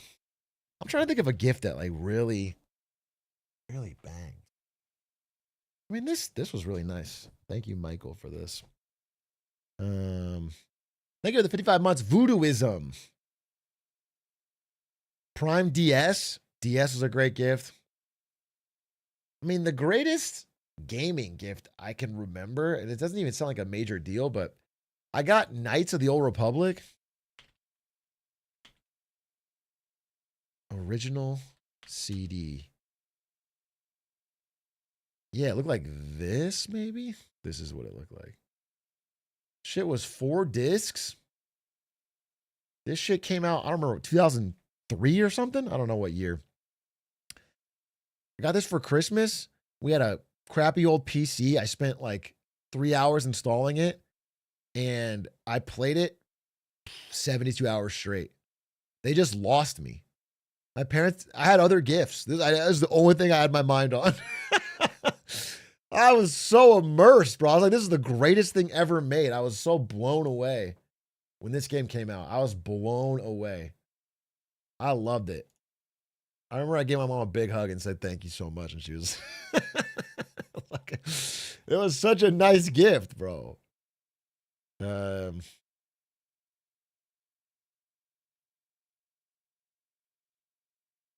Best gift is an Enron hat from failedcoast.co. True! Fucking true. What a great gift. She's like, oh no, we ruined him. Wait, this is actually true? Okay, I used to be a bit of a reader. I think really the dumbest I've ever been was college. Like before college, I was actually a pretty smart kid. And then nowadays I read quite a bit. But in college, I was a pure League of Legends addict. Bad grades. I was the dumbest I've ever been. And so before college, especially when we lived overseas and we're like moving around for my dad's job for Air Force, I was often like a pretty avid reader. I would read like Animorphs books. I read Everworld. I read all those like serialized teen books. Not Percy Jackson, but what's the one that was like what was the one with the kid? Pendragon, Seventh Tower, Goosebumps, Hardy Boys, Aragon. I read all that shit. So I was a pretty avid reader. Artemis Fowl, all that stuff. I read all that stuff. And one day, so one of my favorite places to go would be the bookstore on the base, the BX bookstore, which is the military base. So my parents would go onto the base to go grocery shopping, and I'd run to the bookstore and I would shop things. And then one day, instead of buying like Animorphs, I bought a Star Wars comic, like a comic book. They just gave me some money to get a book, and I bought a Star Wars comic book. And I remember my mom was legitimately like side-eyeing me and like mad about it for a full day. And then she would say like subtle fucking, that doesn't seem so good. Like that's like probably not as fun as a real book, right? She was like instantly like, I don't want my son to be a comic book reader. And then, but I was like kind of enjoying it. It was kind of like fun. And then later on, she got in a fight with my dad. Like my dad and her, I overheard them arguing. He was like, it's not a big deal. I was like, whatever, it's a stupid comic. And she's like, I don't think, like, he's going to, like, they got, like, it wasn't like a serious, it wasn't like a worse argument, but they got in a real argument over like whether they should take it away from me and like not. It was funny. So anyway, I didn't get comic books anymore. I think she was right, by the way. I'm going to say, I think she was right. Low key, I think she was right. It's still too fucking hot in here.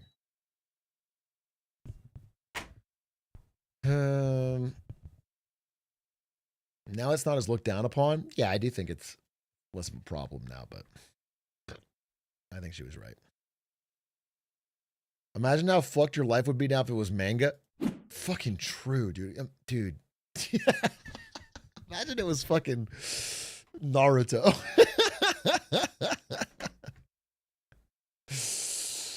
Fucking true. Do you just not want you to be a nerd? No, that's the thing is like, it's like not that much less nerdy to be reading fucking Animorphs. Do you know what I'm saying? Like realistically, other kids are out there playing sports or something. I was fucking reading Animorphs and then going home and playing video games. It wasn't like I was like, she was like, I'm worried it'll infect me. It was like comics were a line for her, especially a Star Wars comic. But also like she grew up in the 70s, right? So it's like even that would be a real, like her memory of that would be the absolute worst of the worst. You know, I think it's more normalized now, and this is kind of in between. But she did stop me from reading it.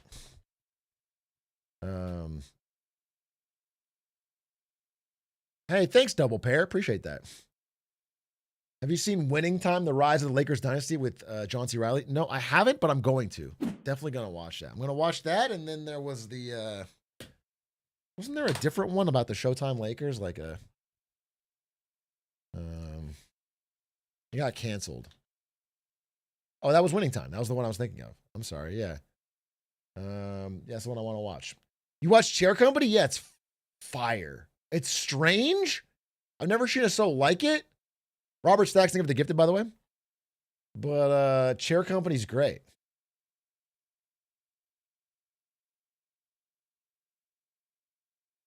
Chair Company's awesome. If you haven't checked it out, it's worth, I don't know, watching or pirating or whatever. It's an insane, insane show.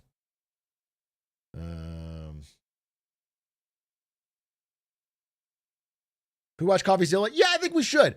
CoffeeZilla has a new video where he covers NVIDIA with an Enron merch.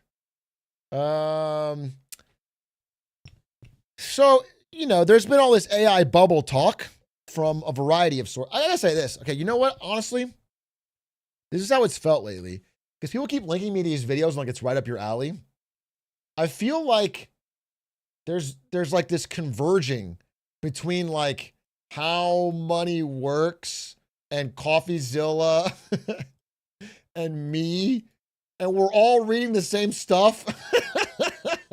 It's like this Ouroboros. Like we used to have our own little niches, and now it's all converging. And it's also at the same time as like a lot of other people are getting into like the Gen Z affordability crisis and the AI. Like Hank Green's in here somewhere. Like everyone's covering the. Hank Green made a video called like "Why Are All Presidents Born in the Same Year," which is like.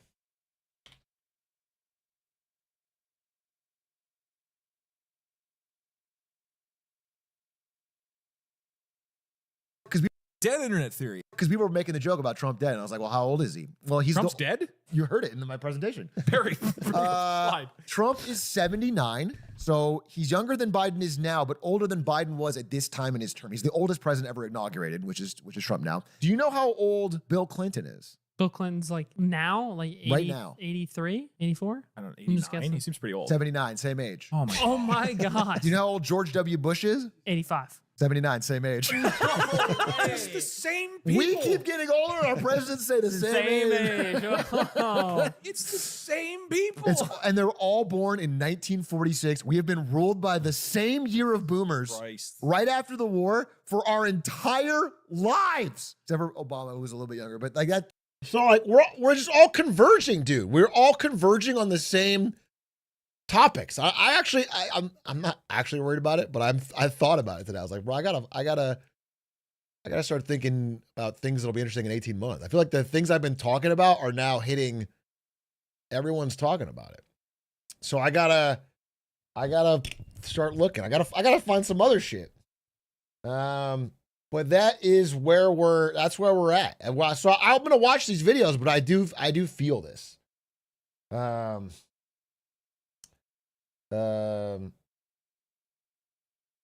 However, it is interesting hearing other people's takes on these things, even if we're coming from similar sources, because they bring unique things to the table. And I do want to watch this. So I'm honestly interested. I actually really want to know what Coffee thinks about this, but the idea is that because of all this AI bubble stuff that's going around, NVIDIA, instead of ignoring it, has been sending reports to sell-side analysts who kind of rate the stock and basically making an argument that they're not Enron, that there is no AI bubble, and they go point by point and explain like why they think that's not the case. The real response is to like Michael Burry. Michael Burry launched a Substack, which I've been reading. It's a little pricey.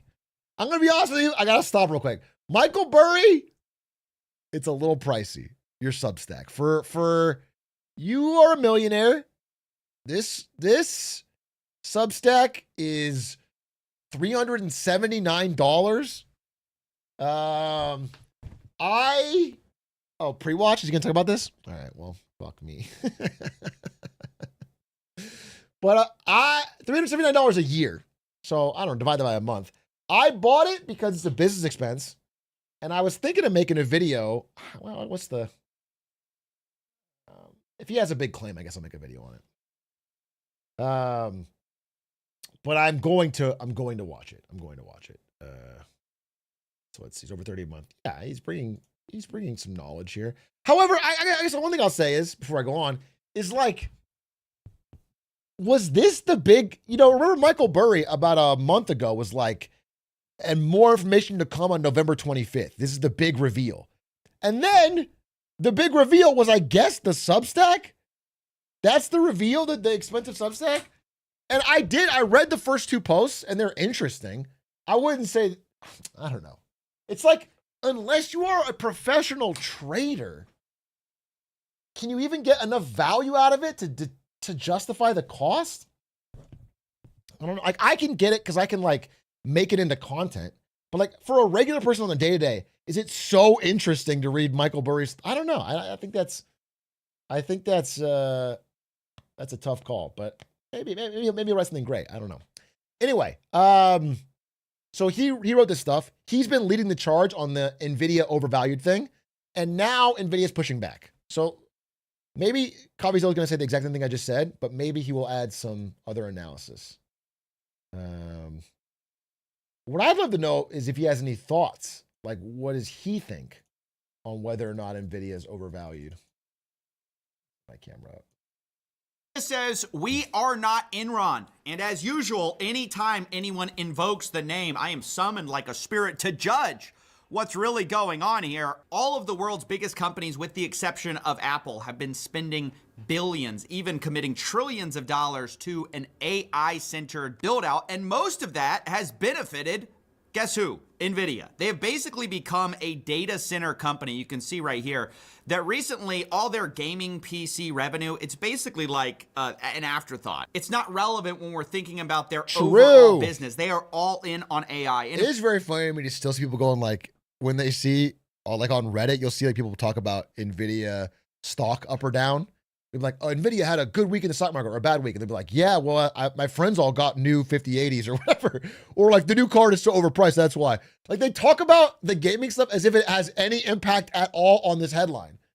But because there's so many gamers on Reddit and then the headlines are big because NVIDIA is the most valuable company on earth. And so they overlap and they make a bunch of really dumb posts. There's so many posts that like, it has nothing to do with it. The gaming has nothing to do with it.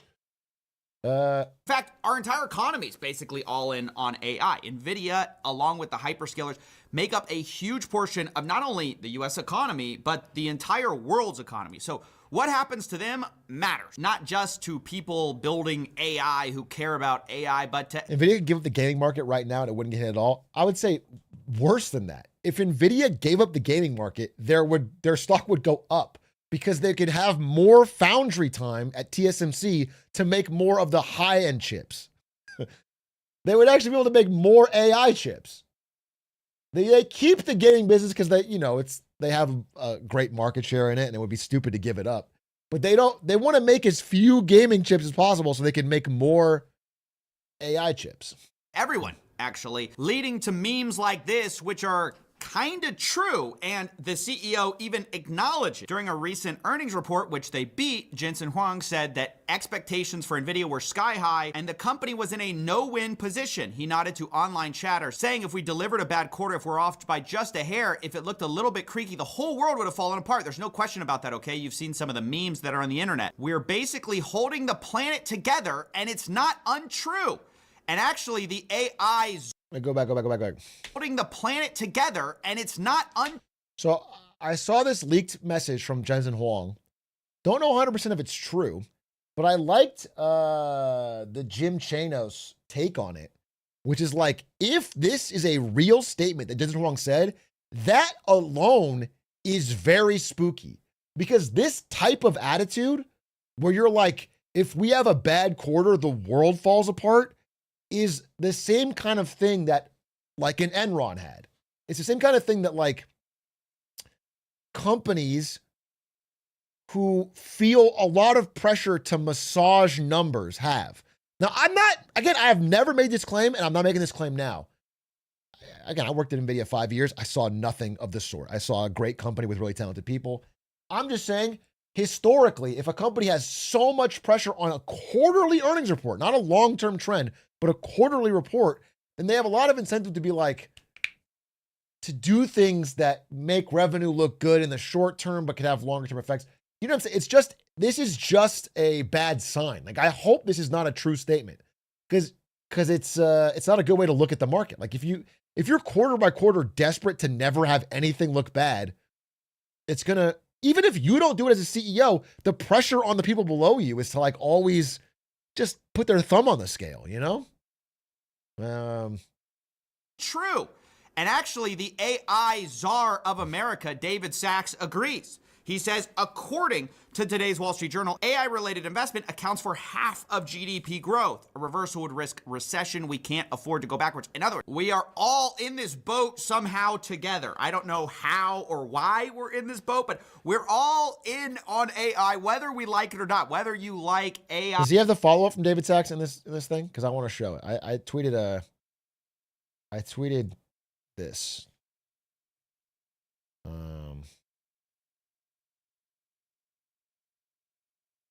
I tweeted this. I tweeted shot chaser with that quote, which is from the beginning of November, where David Sachs, our AI czar for the country, said there will be no federal bailout for AI. We have 5 major companies. If one fails, others take its place.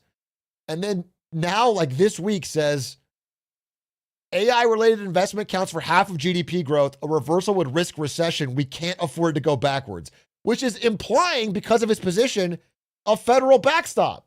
It's implying a bailout. It's implying we cannot let this fail. And it's like so insane to have that be 1 month apart. 1 month apart.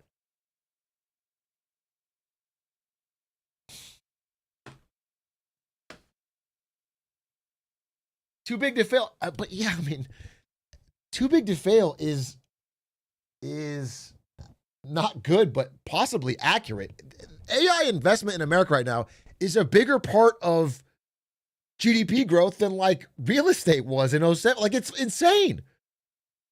They're so big. The AI companies that is such a big part of the stock market, of people's 401ks, of so it's just wild because earlier this month we talked about the Sam Altman like subtly hinting for a bailout. He's like, well, I mean, it would be nice if the government like put some money up to make sure we could afford to keep growing AI here in America, not let China get ahead or whatever. And then there was a lot of pushback on it, and that's when David Sachs said, well, there's going to be no bailouts. But now they're backtracking on that.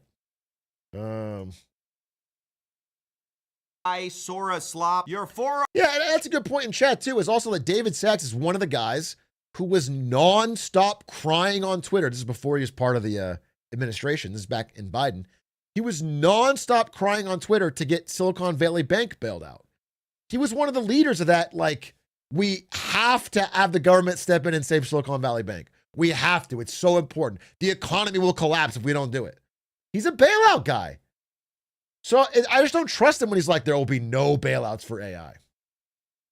401k is all in, and this is citing a Wall Street Journal article saying how the U.S. economy became hooked on AI spending. Hooked or because hooked? all of these capital expenditures have been massively profitable for NVIDIA, and to a lesser extent, these tech companies, which haven't been making a ton of money from the AI yet compared with their expenses, but have benefited from huge boosts in their stock prices because they're seen as being the future of the future, the AI basically. And furthering the idea that we're just all in on this one thing, I want to mention that Trump recently signed an executive order launching an AI initiative being compared to the Manhattan Project called the Genesis Mission. This is from the White House. They talk about the Genesis Mission building an integrated AI platform to harness federal scientific data sets. And specifically, you can see. So I had I don't know if it was a clip or just on stream, but recently I talked about how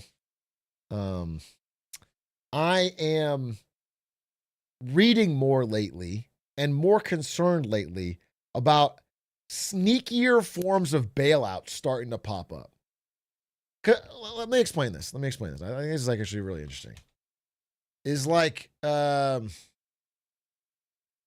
so when we needed a bailout last time, when we needed to like save the market with printed money, we called it quantitative easing, QE, which is really funny because, what a stupid fucking name. Like, Like, just call it printing money. We called it quantitative easing. And the idea was we, hit a couple keystrokes, invent some money, and then buy failing bonds to get the price back up. Okay. That's the idea. And it was a creative way for the government to bail things out without it sounding like they were bailing things out. Okay. Quantitative easing. But now enough people have figured, not everybody, I wouldn't say the average person, but enough people know what QE means that as we enter into, again, bad economic times, it might be hard to get that approved to do another round of massive QE. They still might do it, don't get me wrong. But they're finding more and more creative ways to get stimulus money into the economy that isn't called bailouts or stimulus. And I think this is an example. Like this See, they integrated. This Genesis mission is a prime example of an AI bailout that's not called an AI bailout. It's basically government money to help backstop or spend money on GPUs and data centers. Help out OpenAI. This is like, again, just a roundabout way.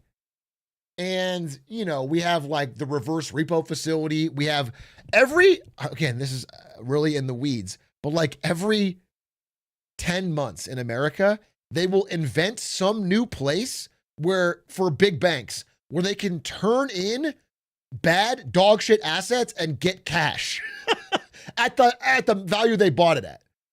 Like these exist. Like there's so many different little facilities that exist for a bank to be like, hey, we are losing a lot of money on this thing. Can we sell it to you at full price, government? And the government goes, yes. This stuff is happening more and more. And that's why I'm like, the reason I brought it up in the context was around crypto, where I was like, I don't know if Bitcoin will just keep crashing. It might flood up again. I'm not a crypto guy, but because Bitcoin kind of just tracks liquidity and how much money is like sloshing around in the market. And like the government seems to be preparing for like massive rounds of hidden stimulus. So this is an example of that. This is like an AI one, but there's like a bunch of them. Like instead of doing one big thing of QE, they're like inventing hundreds of different little mini hidden stimuluses only for insiders and connected people and banks. It's fucking crazy. Now they might also do actual stimulus. Trump mentioned the $2,000 check. That could happen. I got no idea if that's going to happen or not. Scott Bessent seems to hate it. Every time they interview, does anyone have the clip of Scott Bessent talking about the check?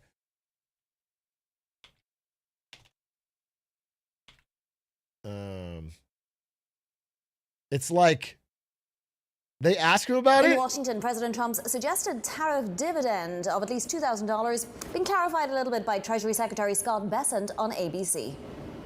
The $2,000 dividend could come in lots of forms, in lots of ways, George. It could be just the tax decreases that we are seeing on the president's agenda.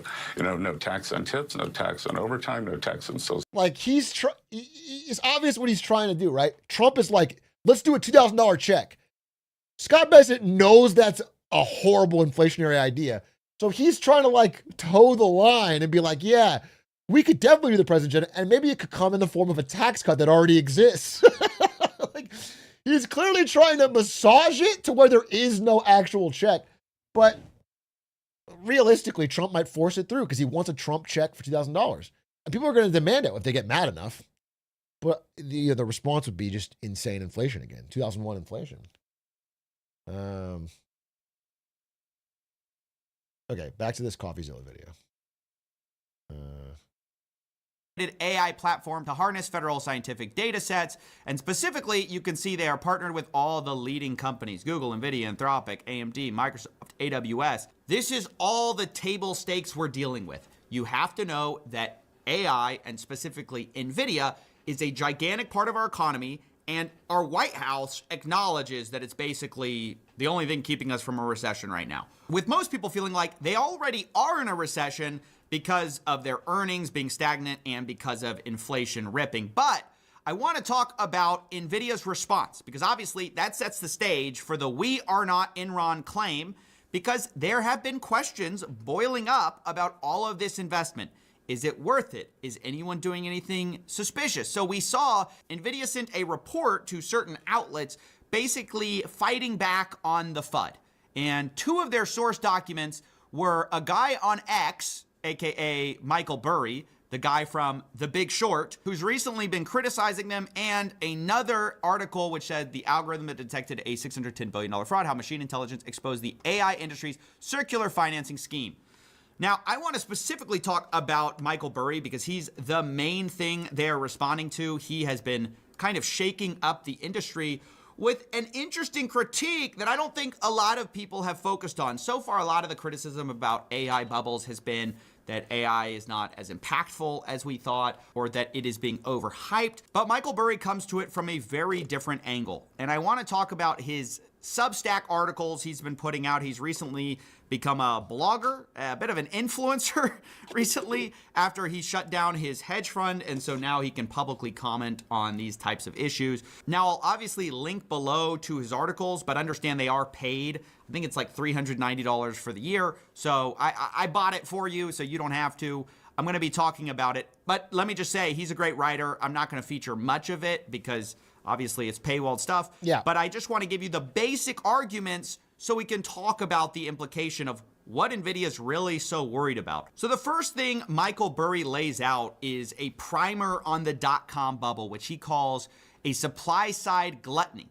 And the main thing he lays out is the idea that the original dot-com bubble from 1999, 2000 that everyone remembers is sort of misremembered. It's sort of like one of these Mandela effect things where everyone's collective memory is not quite what really happened. If you ask your average person, if you ask even me what the dot-com bubble was about, I'd probably mention something like pets.com, some of these dot-com businesses that had no revenues and basically were complete vaporware that were trading at massive valuations that didn't support anything. And this is what the AI defenders say when you bring up the dot-com bubble, the massive amounts of spending. They might quote someone like Jerome Powell, who says that unlike the dot-com bubble, AI spending isn't a bubble. Quote, I won't go into particular names, but they actually have earnings. Yeah, we've the covered idea this. being that back in the pets.com days, the Ask Jeeves days, there wasn't actual revenues to support the valuations. Unlike here, you actually have companies. What if we made a pets.com in the modern day, but with AI where you can talk to your pet? You put in some personality traits of your pet and then it creates an AI chat thing where you can talk to your dog. And we are worth $8.7 billion on valuation. Okay? What if we get some, that's, especially dead pets? Yeah, that's good. That's good for society. Yeah, when your pet dies, you can still talk to it. And it'll tell you like, boy, it was fun playing catch with you. It's good. This is good. This is good for society. Companies like Google who are making tons of money. So it's just kind of not the same thing. And Michael Burry argues that that's actually not true, that the dot-com bubble was a lot more about overbuilt infrastructure from companies that were profitable. Specifically, he brings up Cisco Systems, which was one of the most valuable companies in the year 2000, and specifically was valued based on a lot of their interconnecting equipment sales for the internet, the future, basically. And a lot of the narrative at the time was that the internet is the future, so you have to invest massively in infrastructure for the future. And because of that, there was a massive overbuild. And that all blew up when there just wasn't the demand to meet the supply. And everyone had found out that they had overspent on a bunch of infrastructure that wasn't going to be used. So Burry says, hey, look, these dot-com companies that everyone likes to cite, they weren't big companies, big players in the game. The biggest players who were leading the large cap did have revenues. It was just all based on an overspend on infrastructure. And he argues the same thing is happening with AI. I should also mention there's a lot of talk about the WorldCom scandal, which is basically a telecommunication company. And their big thing was essentially accounting fraud. They basically moved line items from the expenses category to the assets and made it seem like they were more profitable than they were. Okay, so to zoom out, what does this all have to do with NVIDIA? right? Why are we talking about the dot-com bubble? Well, Michael Burry is basically making a two-pronged case so far, which is one, that there's a ton of overbuilding on supply, just like there was for the early internet, that's not necessarily tied to any revenues, and that's going to become a huge problem. And secondly, he thinks there are some accounting tricks that are happening that is basically overstating revenues. And this is in his next post called Unicorns and Cockroaches, Blessed Fraud. Yeah, this is where revenues, he takes but a he fixed deep it. look on the depreciation of GPUs. Now, GPUs are basically the lifeblood of NVIDIA. This is what they're selling primarily to these data centers. This is what's doing a lot of the AI compute. And recently, there has been an accounting change in how these things are depreciated. Basically, several of the major companies have been shifting their depreciation costs on GPUs from 3 years to about 6 years, or 4 years to 6 years. And this basically has the effect of increasing stated earnings because you are depreciating slower. So if you lengthen the amount of time that you can depreciate something over, your earnings during those years are going to increase. And the problem, of course, is if the actual life cycle of the thing is not as long as your depreciation schedule says it is, because it will make investors think you have assets that really aren't assets, basically. Now, I should say, not everyone agrees this is a mistake. Some people say that there's a justification for this, that several of these old chips are actually being used in what's called inference for these AI models. But today I want to take a look at that, because that is where I think... I was going to say, like, the argument there is about whether or not, so really simply, like, people are saying you can use old chips because you can have it do simpler tasks. Like if you use an AI, you can have it think for a long time or answer really quickly. Like, we can have the easy crap answers run on the old chips. That's the idea. The question becomes whether or not that can be done profitably, whether or not they can make the same amount of money on the chips. That, of course, you can do it. It's not the problem. And Michael Burry makes his argument in the Substack, which is pretty good. He's like, yeah, airlines, when they're at max capacity, use old planes. But they don't make enough money on the old plane to justify the same cost for that year if they had depreciated over that year. Like, do you know what I'm saying? So you have to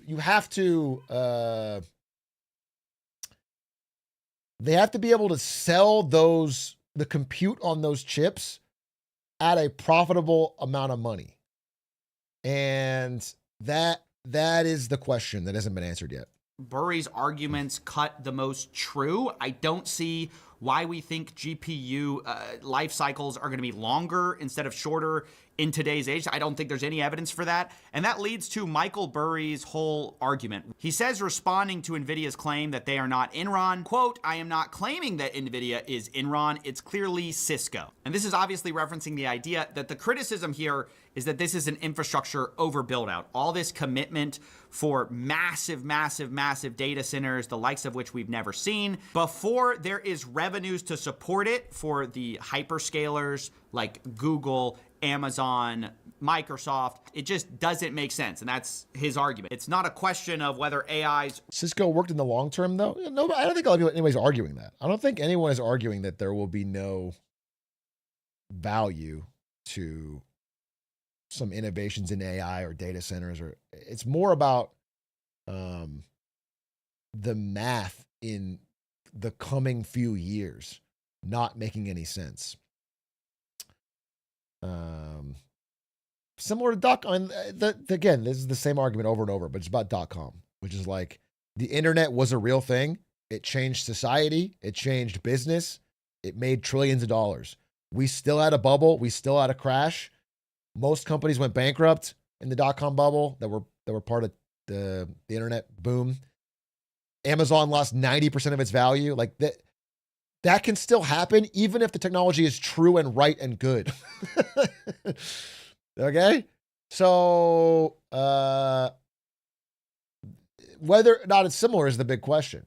But when you're spending this much money this quickly and there is no returns yet, that's what's scary. That's because it took a long time for people to figure out how to make the internet profitable, how to make it into an actual business, how to build things like profitable Amazon, Google, Facebook, YouTube, all that stuff. So that's the big question. I'm not saying there's an answer. I'm saying that's the fair question that Michael Burry's asking.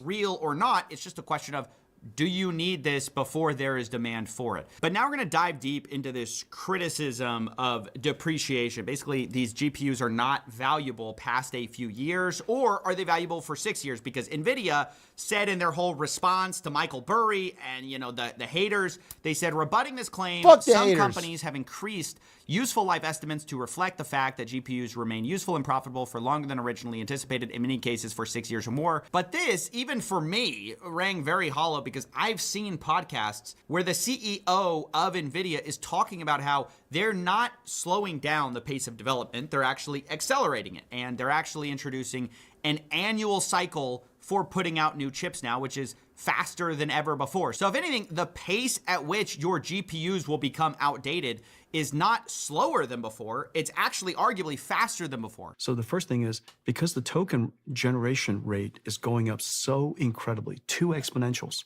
on top of each other, we have to, unless we increase the performance at incredible rates, the cost of token generation will keep growing because Moore's law is dead, right? Because transistors basically cost the same every single year now.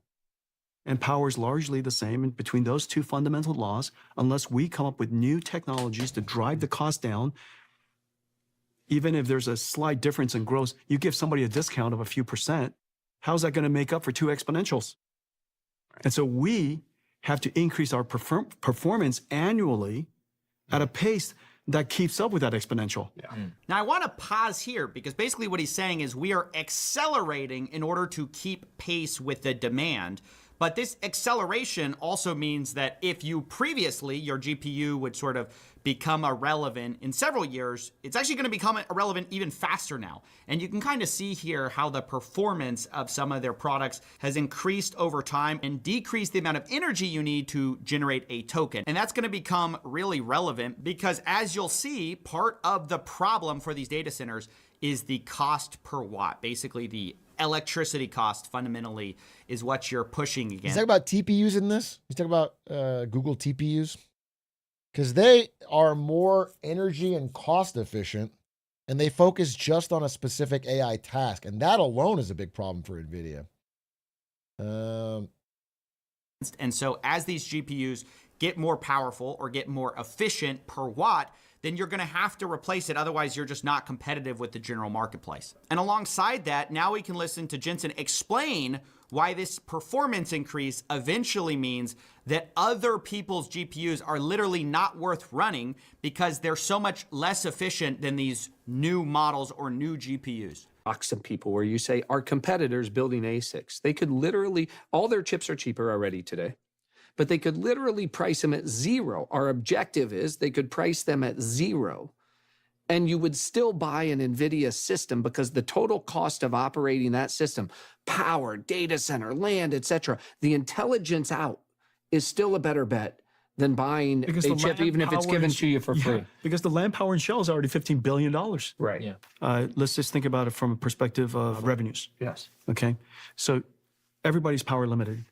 And let's say you were able to secure 2 more gigawatts of power. Well, that 2 gigawatts of power you would like to have translate to revenues. Yes. So your performance or tokens per watt was twice as high as somebody else's token per watt. And this is where I'm very sympathetic to Burry's argument, where NVIDIA sort of wants to have it both ways. They want to have a long lifespan for their products, but they also want... I mean, this is the... I don't know if he has this quote in here, but I showed the quote when I talked about this of Jensen saying, bro, when we come up with the new stuff, you wouldn't even be able to give the old stuff away. And it's like that. You can't say that and then later say Michael Burry is wrong. The old stuff is actually going to retain its value really well, and it's going to be, you know, it's going to have 6 years of useful life. That is the fundamental problem. And maybe there's like a way to thread this needle. I'm not saying it's impossible. Maybe there's so much demand for the new stuff. Maybe NVIDIA's talking a little bit sweet to sell their new products. and the old stuff will still have a, like, it's possible at all threads, but it's an interesting thread to pull on. People have different type of feelings about Michael Burry, but having read the Substack and looked into this, I mean, it's a relevant thing to talk about. An insane annual cycle pace, which is accelerating ever faster. And literally they're saying, look, you can't even buy our competitors' chips because performance per watt, it's not even worth running them. But you can also say if they keep increasing the pace of their development this fast, then they're actually cutting against what? Their old chips too. It's not just their competitors' chips, it's their own chips are not worth running. And so that's the whole argument for this depreciation cycle not making sense. And if it doesn't make sense, what happens to everyone's earnings? All these hyperscalers, well, they would be overstated. They actually aren't what they thought, and they are much lower, which would mean that their market price would go down. So ironically, NVIDIA is sort of cutting off the very tree that they're standing on, in part because they are making their chips less useful faster because of their development pace. Now, the question, of course, is, well, can they slow down? Not really, because Google is right on their heels with Gemini 3, which they supposedly developed with just their in-house TPUs, which, funny enough, the NVIDIA newsroom actually commented on, saying, we are delighted by Google's success. They have made great advances in AI, and we continue to supply to Google. NVIDIA is a generation ahead of the industry. It's the only platform that runs every model and does it everywhere computing is done. But within this, a lot of people sensed a cope. They were trying. Yeah, I mean, this is super passive aggressive. We talked about this on Lemonade Stand. I don't know if it was the Patreon or the main, but it's like insane to be like, we're so happy for you, Google. We're just way better. We're just way better, and there's really no reason to be using these like, congrats on your little experiment, but there's a couple things. I do think it's odd that NVIDIA has been so focused on Streisand affecting these pieces of counter narrative. It's like in the past few weeks specifically, NVIDIA has been like openly responding to Michael Burry, openly talking about whether or not OpenAI can afford things, talking about Google's TPU success. It feels a little scared, you know, rather than like confident. Usually, and this is true when I worked there too, NVIDIA's policy was to never talk about any of this shit. Just execute, just make stuff happen and never comment. And now they're commenting on a lot of stuff, and it feels weird. It's kind of like Sam Altman. Sam Altman keeps talking about this stuff. It's like defensive. It's like, yeah, everywhere. It's a bad, again, not, I have to always give a caveat that it's not like a guarantee. It's just worth talking about. Is done. But within this, a lot of people sensed a cope. They were trying to. Like the best example is not even these guys. It's the fucking guy we talked about from Palantir, Alex Karp, dude. That guy was so obviously trying. Like, and I think Palantir's been way fucking down.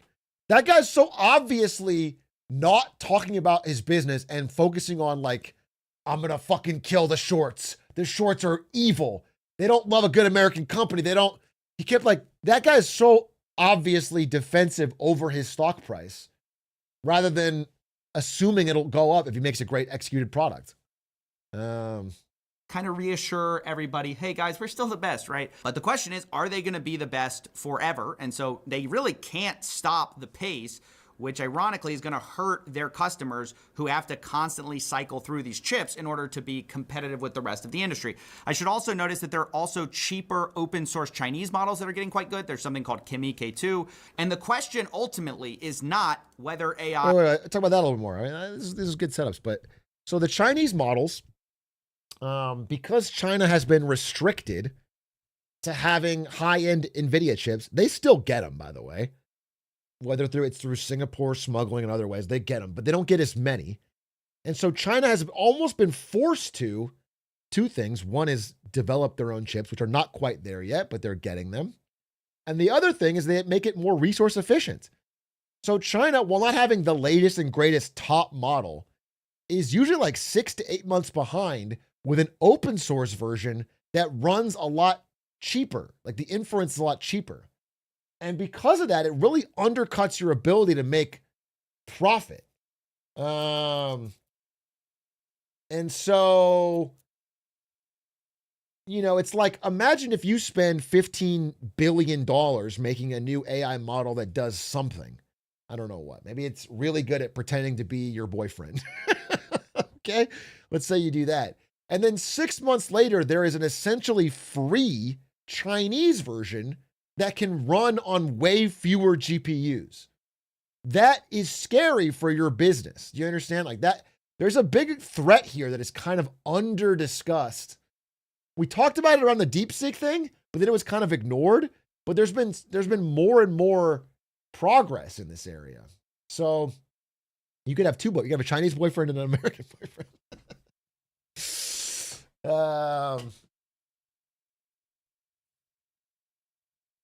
And what's extra interesting, this is like not talked about enough, is like, you know, here, blank this out. Wait, here, new. This has been good. I like this video. It kicked off a lot of discussion. Is like, okay, the most valuable thing in AI right now is data. Data. The companies that have the best input of data, I'm sorry, I guess this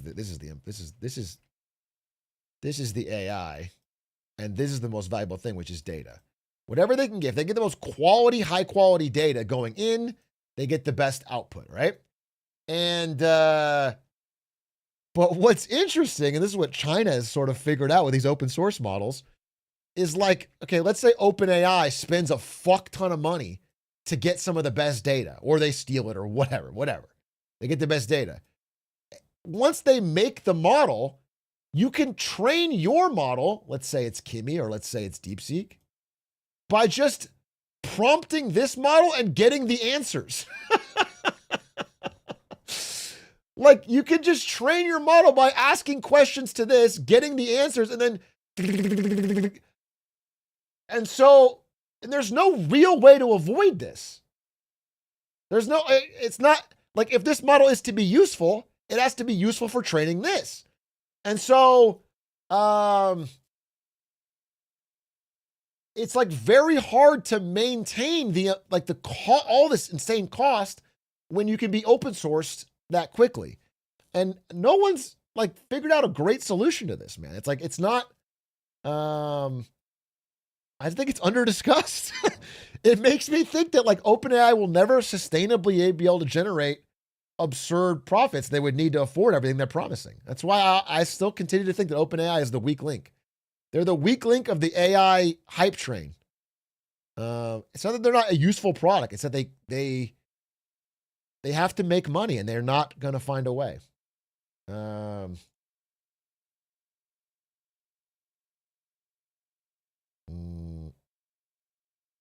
Quite good. There's something called Kimi K2. And the question ultimately is not whether AI is a thing, at least not according to Michael Burry, but rather whether NVIDIA is worth all this capital expenditure, whether it makes sense, whether they're over. Wait, one more thing on this, on the China thing. One more thing on this is that if this is true, if there's no sustainable advantage in the model, if the model can always be used to train a cheaper copy later, then the big advantage comes down to energy.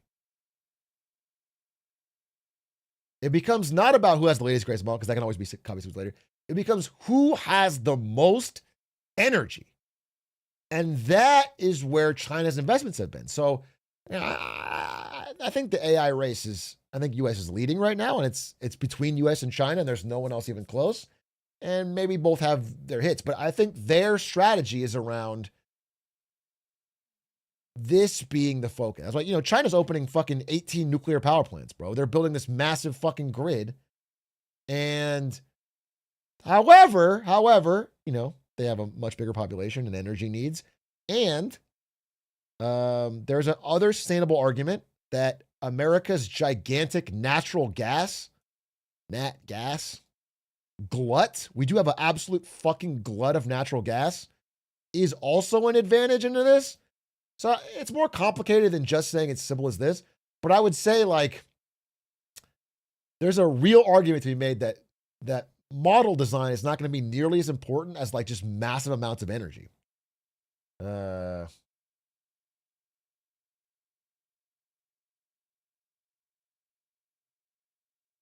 Okay, back to the end of this video.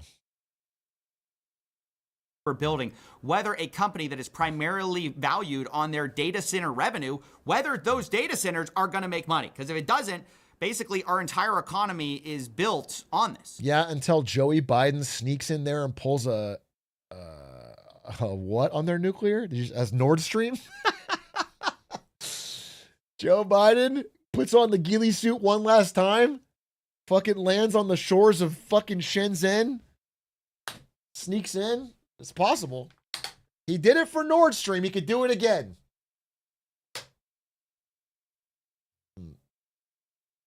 It's built on this giant scale up. And even our government officials acknowledge that and say, we can't afford to go backwards. Okay. In others, we sort of can't afford this not to work out. And yeah, that's basically the story of NVIDIA. Actually, I do have to admit, I agree with them. They're not Enron, ultimately, after looking at the evidence, but maybe they are Cisco, maybe a little bit, or maybe not at all. I don't know.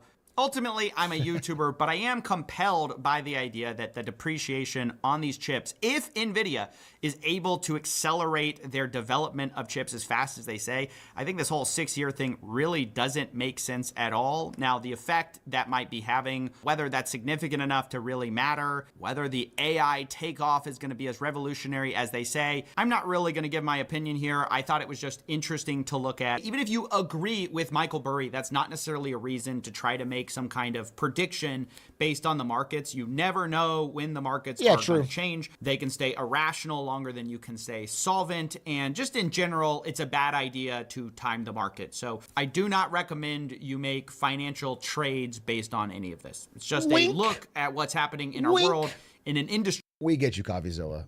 Massive fucking shortcoming. Let's go. Fucking end of the week puts on NVIDIA with all my net worth. That's going to affect all of us. Okay, I'm a little disappointed in the ending because he just he just covered the things we've talked about, and then, but it did kick off a lot of discussion, which was interesting, and I thought that was a good summary. NBA highlights, yeah, dude, that's all I fucking watch. I watch so many NBA highlights. I watch old games. I watched the finals from 2000, 2001. And I go, it's like Kobe, Shaq, and me.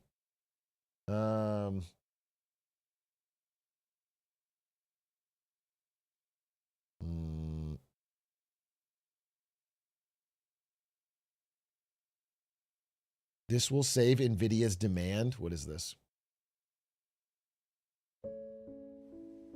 He's getting bigger. Is this real? Oh, honey, that's wonderful. Kicking like crazy. He's listening. Put your hand on your tummy and hum to him. You used to love that. It feels like he's dancing in there. Oh, honey. Mom, would you tell Charlie that? This is horrifying. Once upon a time, there was a baby unicorn. This can't be real, right? This can't be real. This is like a parody. It's like a Black Mirror. This is... Who didn't know he knew how to fly. This baby unicorn was like your mom because she didn't know that she knew how to fly, but she knew how to do all kinds of fabulous things. Hi, Grandma. Hey, Charlie. How was school today? I mean, it's literally a Black Mirror episode, which is like the classic meme of... Wait, does someone have the meme of...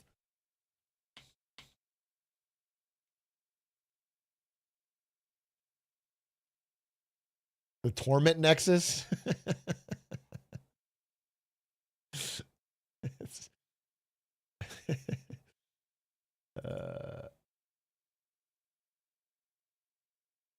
Where's the Torment Nexus meme?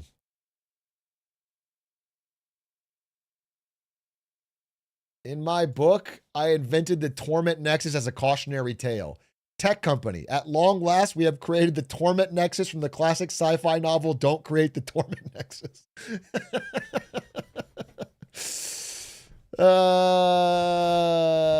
Yeah, I mean, that is what this is. This is literally the thing from Black Mirror. I made this crazy shot in basketball. I don't really care that much about basketball. What about the crush? Stop. Grandma, stop talking. Just tell me one thing. Look who's gonna be a great grandmother. Oh, Charlie. Oh, congratulations. She says that he's been kicking a lot, though. Like, a little too much. Tell her to put her hand on her tummy and hum to him. You loved that. It's horrible. This is horrifying. You can call anytime.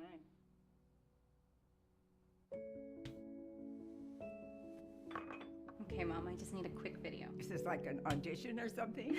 No, Mom, just 3 minutes. You need my best side? Can I see another one? I can play the piano. I am. I'm your mother after all. Keep going. I'd unironically stop talking to someone if they did that.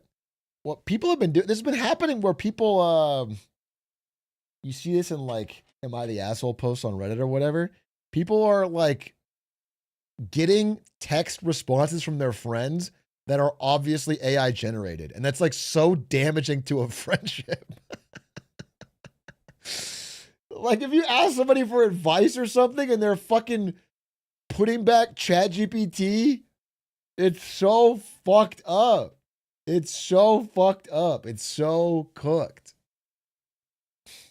I don't know if this is a real company. I think this might be like a thought experiment or like someone trying to make people angry.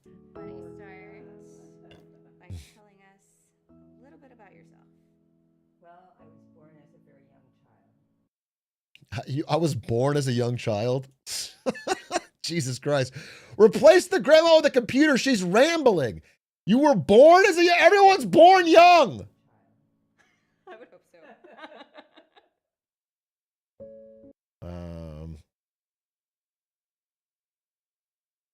Two-way.ai. Human connection. Yeah, I just don't know if this is two-way real. I guess it is. How horrible is that? How horrible. A former Disney actor has launched an AI app that claims to let people speak with digital versions of their dead relatives.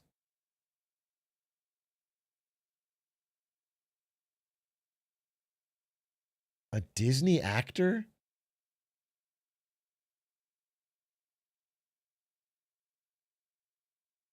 Sparks backlash. Dude, he even looks like the guy from the Black Mirror episode.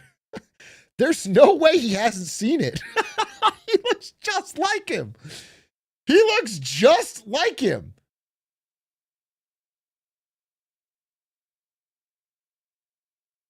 It's not the guy. It's a different guy. It's not the guy. It's not a Dom Hall Gleason or whatever, but it looks just like him. That's crazy.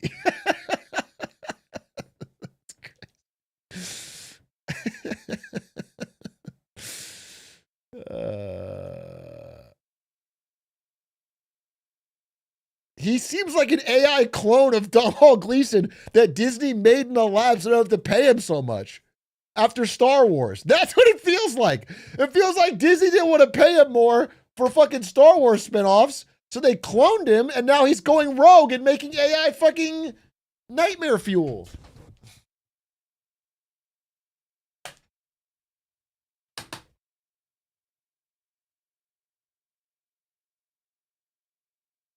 There isn't a market for this? Yeah, I mean, for all this,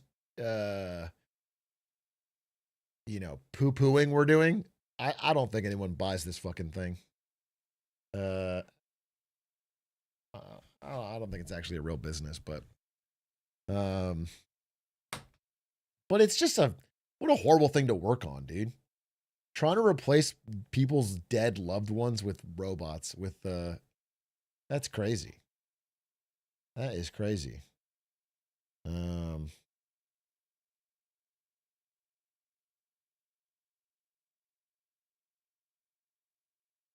know, it'd be great though, is like, what if your grandma's really annoying? Okay. So even if she's not dead, you can just make a copy of her that's like more chill and like likes talking about your hobbies. Like maybe I want to talk to my grandma about basketball, but she's like, oh, I want to talk about my childhood or whatever. And it's like, come on, let's move on. And now I can get a grandma that actually knows ball. a grandma that knows like all the Lakers stats for the past 30 years. It can like actually drop some fucking heat.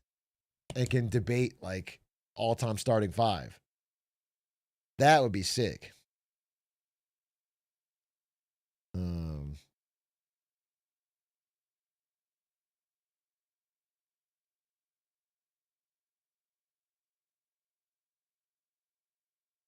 Or make her grandma distract her from talking your ear off.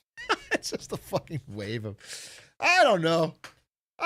It's all little torment nexus, bro. It all feels a little off, and I'm not a Luddite. It all feels a little off. The thing I can't wrap my head around is like, I'm just thinking out loud here, but bear with me, all right? So you know how, I'm not saying this is a good thing or a bad thing, but you know how like some of you, if you remember, 90s, early 2000s, culture was more monolithic. People will be talking about the same things. There'll be a few big events or big artists. There would be a song of the summer. There would be, people could generally have, they would live in a similar world, right? You would know what the big movie was, the big Game of Thrones. You know, that's an example. Everyone's talking about the same thing. American Idol, okay? People were kind of united around similar hobbies. And you had your own niche interest, but there was a monoculture that everyone kind of wove in and out of. And as things have gotten more online, we've dispersed into more, you know, you have your unique algorithm and you watch things that are unique to you. I might only see Lakers highlight, whatever. I might see things that is interesting to me, and you might see something else. And we might not have a lot of overlap to talk about, you know, because we have such drastically different media diets and things that are interesting, and news is interesting right now. And there might be very few things that we overlap on. Okay. That's the case. And that's with human generated content in the real world. I do worry about a world where the next step of that is customized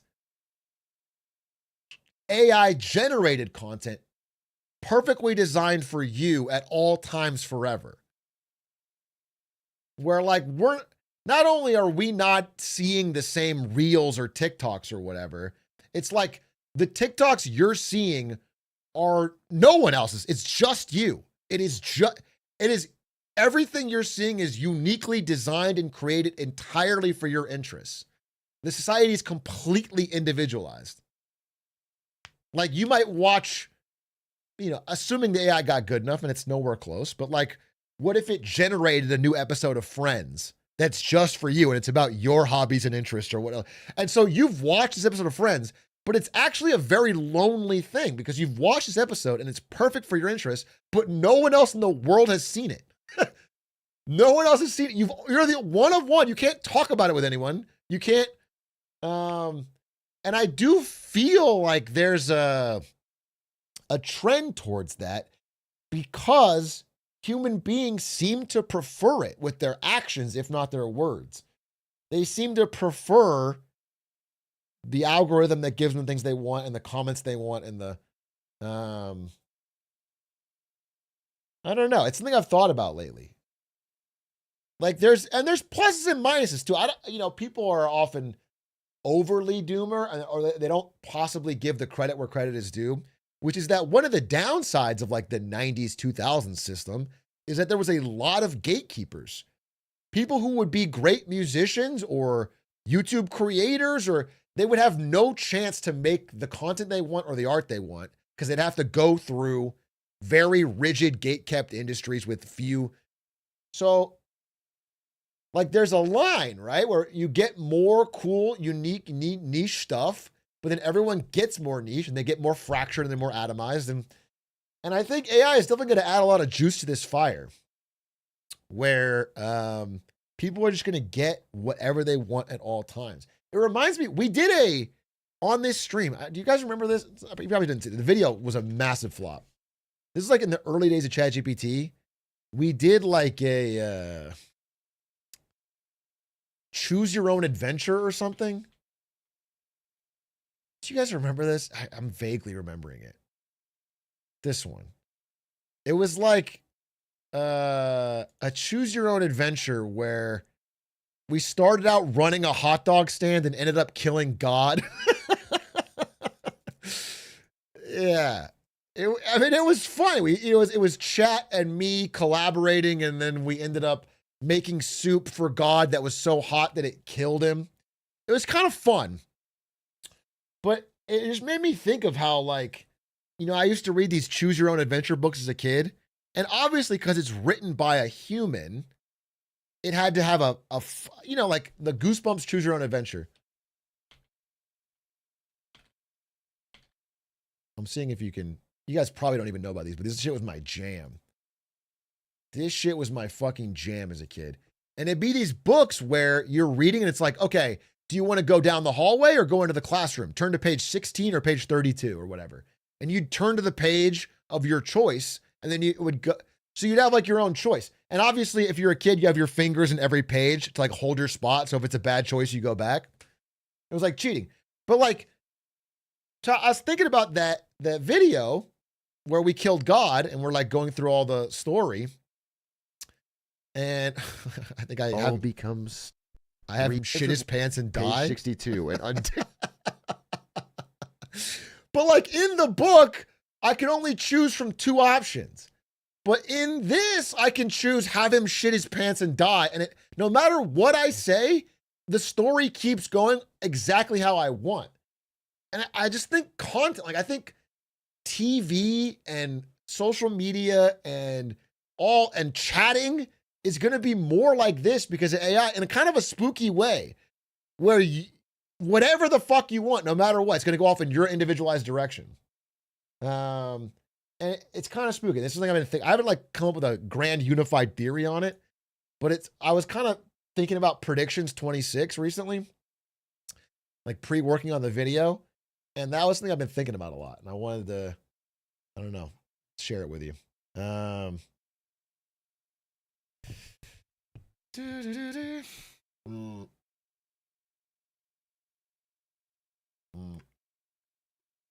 In a way, streamers are the heroes that hold it together. So fucking true. Yeah, I guess the takeaway is that in these crazy times, streamers really are the lighthouse in the darkness, holding people together. Wow. That is so powerful. That is a really powerful statement. Thank you so much for saying that.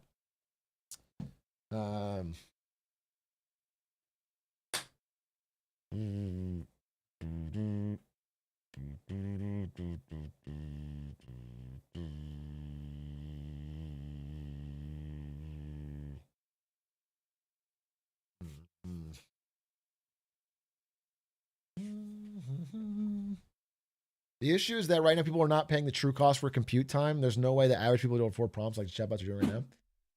Yeah, that's debatable, right? Because the cost will go down over time, probably quite drastically. But yeah, in the short term, everybody using, right now, people using AI for anything is like millennials using Uber in 2014. It's like, wow, this is awesome. I can drive anywhere in the city for $5 and I can order food. And it's like, well, yeah, it's because it doesn't act, it's very subsidized. Like this is not some dream amazing cost. It's just it will get more expensive. Like everyone's asking Grok stupid shit nonstop on Twitter, and it's because it's subsidized by Elon losing money. But if you ever have to actually make it profitable, you'd have to charge every time you did that.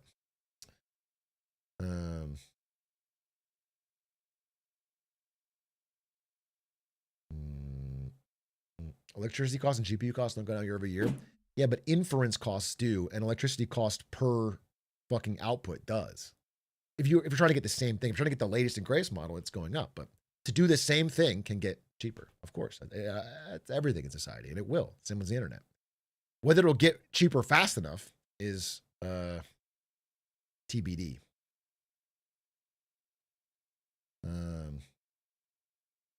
But like models that were the latest and greatest 2 years ago can run on a fucking toaster now. They can run on a fucking iMac, MacBook.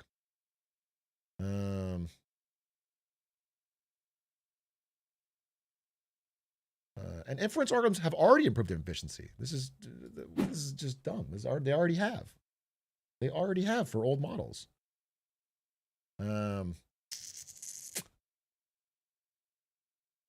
you think there's a point in releasing new models for general public use at this point for those just using it for day-to-day stuff? What do you mean? I mean, for whose purpose?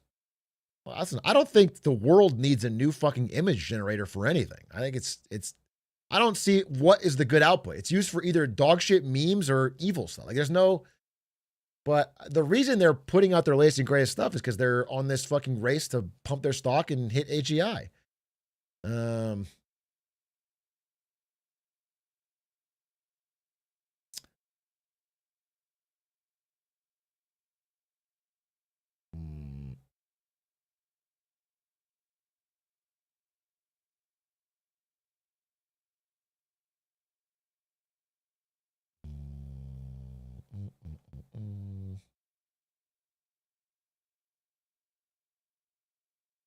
Be for real, what good will AGI be? I mean, if used for the benefit of humanity, it would be the greatest thing of all time. Just being real, it would be unlimited prosperity. It would be incredible. The problem with AGI is like nobody knows if that thing will go fucking crazy. No one knows. And I don't think we're close to it, by the way. I think they've overhyped it, but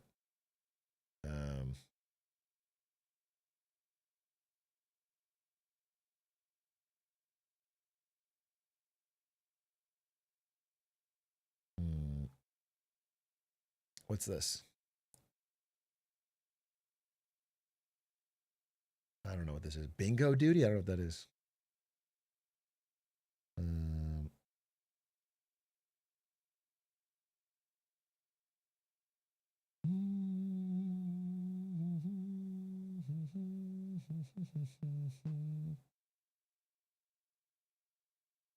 How do we even know that language models are going down the path of AGI? No, we don't know. The guy from Meta said they're not. He said we can't get AGI through language models, so I'm doing something else. I'm doing a foundation model. We don't know that they're going to AGI. But,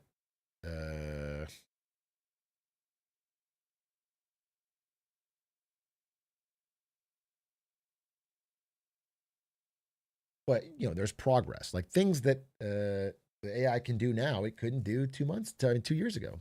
Like a lot of things. I mean, and clearly, I don't know. The answer is somewhere in the middle between some of the most insane people in chat and some of the most insane people in fucking tech on social media. As usual, it's somewhere in the middle.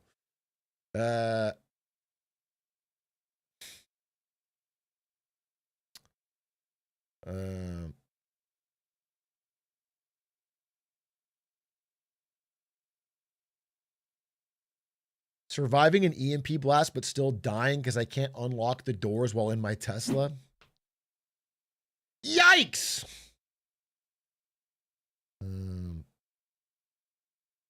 Burbman, thank you for the 30 months.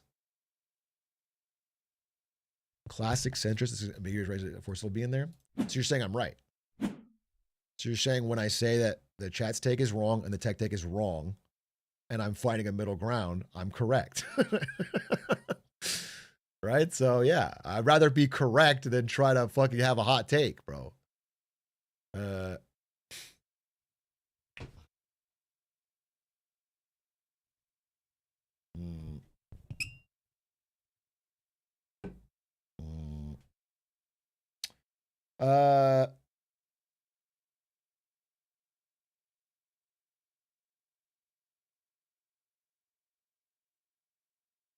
Will you let us know when you're taking the stand shift? Yeah, I'm gonna do it pretty soon. This week sometime. I'm doing a stand shift. Maybe Friday, but I don't know. Can't wait for AI to get cheap enough to be used more widely in games. Indie MMOs that always have population. Making friends with AI digital people is gonna be wild. This is exactly what I'm talking about with the individualized society. Muffin Chat's all in. This is a guy I'm talking about that's all fucking in. He's all in on the, but like some people are saying, you know, oh my God, this will never happen. And I'm like, I don't see why it wouldn't. I don't see why it wouldn't. People join a game and there's a group of friends in there that always are excited to see you and want to talk to you and ask you follow-up questions on last time. I don't see how that doesn't fucking go crazy. I don't see how that, if they're like people that are posting on social media and get 0 likes. Now there's a new world where they get thousands of likes and everyone's like, all the comments are like, oh my God, that's so fucking awesome and so interesting. Like, I don't understand how we avoid the hyper individualized everything created for you society. Everyone is in their own Truman Show. That is the spooky thing to me.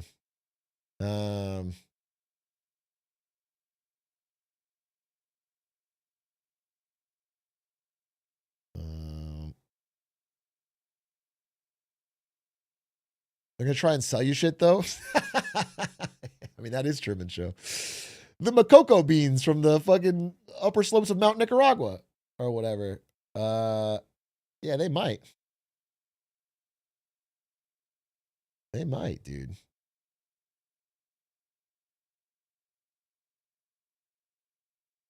Hey, wait, I heard I got shouted out in How Money Works.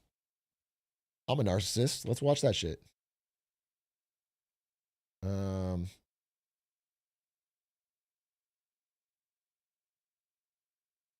Okay. 50-year mortgages are even dumber than you think. I think they're pretty dumb. I think they're pretty dumb, so you're going to have to really convince me. Last week, the idea of a 50-year mortgage was not so subtly floated to the American public. Now, almost everybody immediately called this out for being a really dumb idea, and for a good reason. 50-year mortgages will effectively double the total interest people pay on their homes. They will undermine equity accumulation. It will make the housing market more rigid than it already is. Introduce significant structural risks to the financial system. Oh, and this whole thing will just make homes more expensive than they already are. True! The average first-time homebuyer is now 40 years old. Adding on a 50-year mortgage at that age means that statistically, people will still be making their payments 11 years after they are dead. Awesome. This is not to mention that if we still really thought it was worth trying, other countries have already done that for us. And the results were pretty disastrous. Now, you probably Japan already and, knew all of these issues. Canada? But the problems that come with a 50-year mortgage go much, much deeper than this. And this raises 2 important questions. If 50-year mortgages are such a threat to our economic system, then how exactly did we decide that 30 years was the ideal? But perhaps the more important question is, if this is so obviously a dumb idea, who stands to profit the most by making it happen? According to a new report, the impact of rising interest rates on new mortgages has home ownership beyond the reach for many. Need to be earning an extra $17,500 this year to afford a home just compared to last year. In an attempt to make home buying more affordable, President Trump floated this idea of a 50-year mortgage. That's a lot more interest, but lower monthly payments. What do you think? Girl, bye. Okay. Wait, Queen. Wait, she's slay. Oh my God, yes. She summed it up.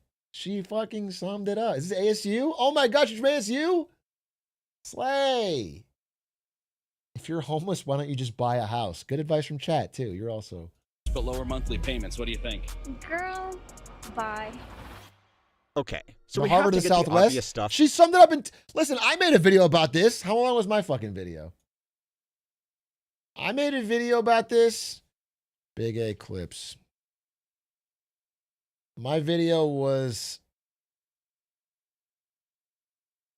11 minutes 27 long. How Money Works making a video about this? 15 minutes long. She summed it up in 4 seconds. That's the Gen Z difference, bro. Just get it into a short. Why do we need to fucking long form it? It's just dumb. Out of the way first. And the biggest issue... Unless she was saying girl B-U-Y buy. And she was running off to get a 50-year mortgage. In which case, I'd have to disagree. In which case, I'd have to disagree.